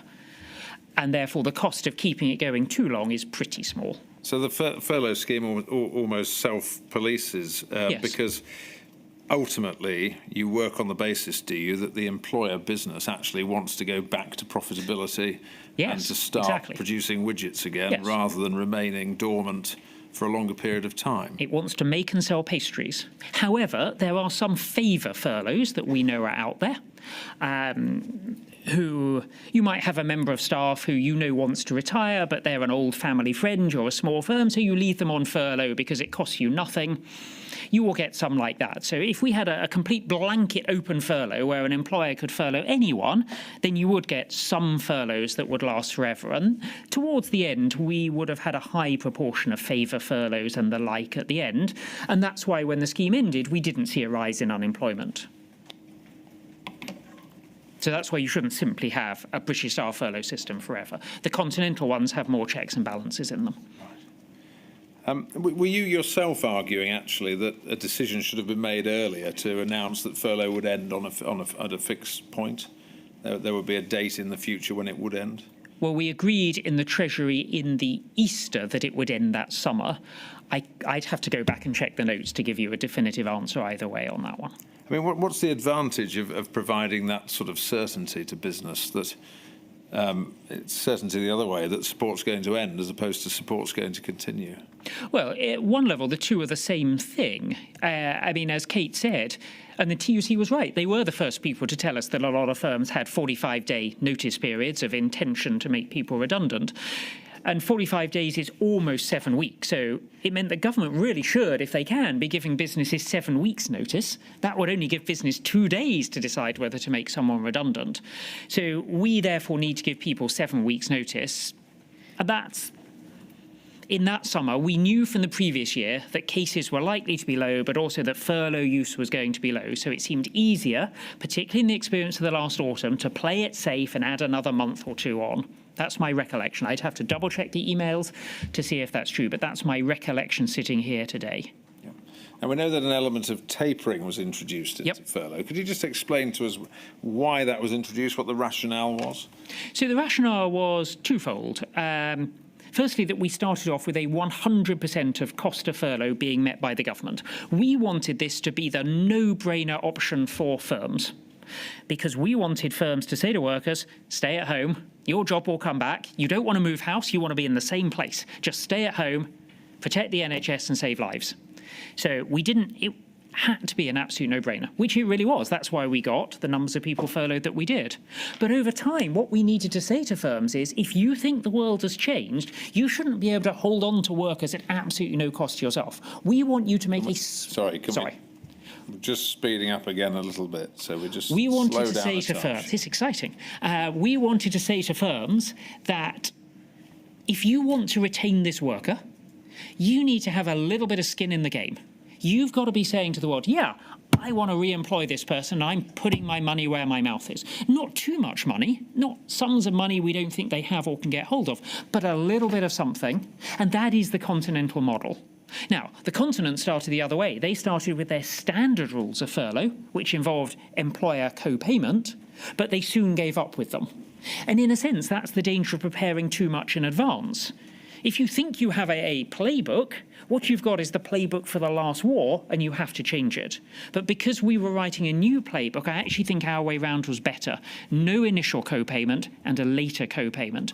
And what we discovered is that most firms were absolutely willing to make those co-payments. We did not see jumps in redundancies when they were announced.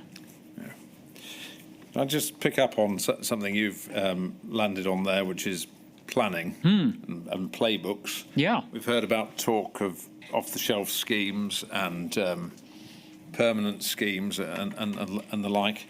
Dr. Loyney, from your statement, would you say we might be right to detect that you're not a great fan of pre-planning for economic response in the sense of having fixed reactions to events? You would indeed, very strongly, and I'm glad that came over loud and clear. Yeah. And the reason for that came through in what Dr. Bell said 10 minutes ago, when she said there's no difference between having a permanent furlough scheme and an off-the-shelf scheme that we can reach for. Yeah. And we've done the furlough scheme once in Britain. We managed to do it in 55 hours, including inventing it. So if we had to do it again, we could definitely do it in 55 hours. It didn't need statute. It is available to any government in future who wants to reactivate it. So it is there. You can't undo something you've done. So in that sense, whatever we may think of planning, that idea is there for any future government. But I just want to drill down a little bit into how anti-planning you are.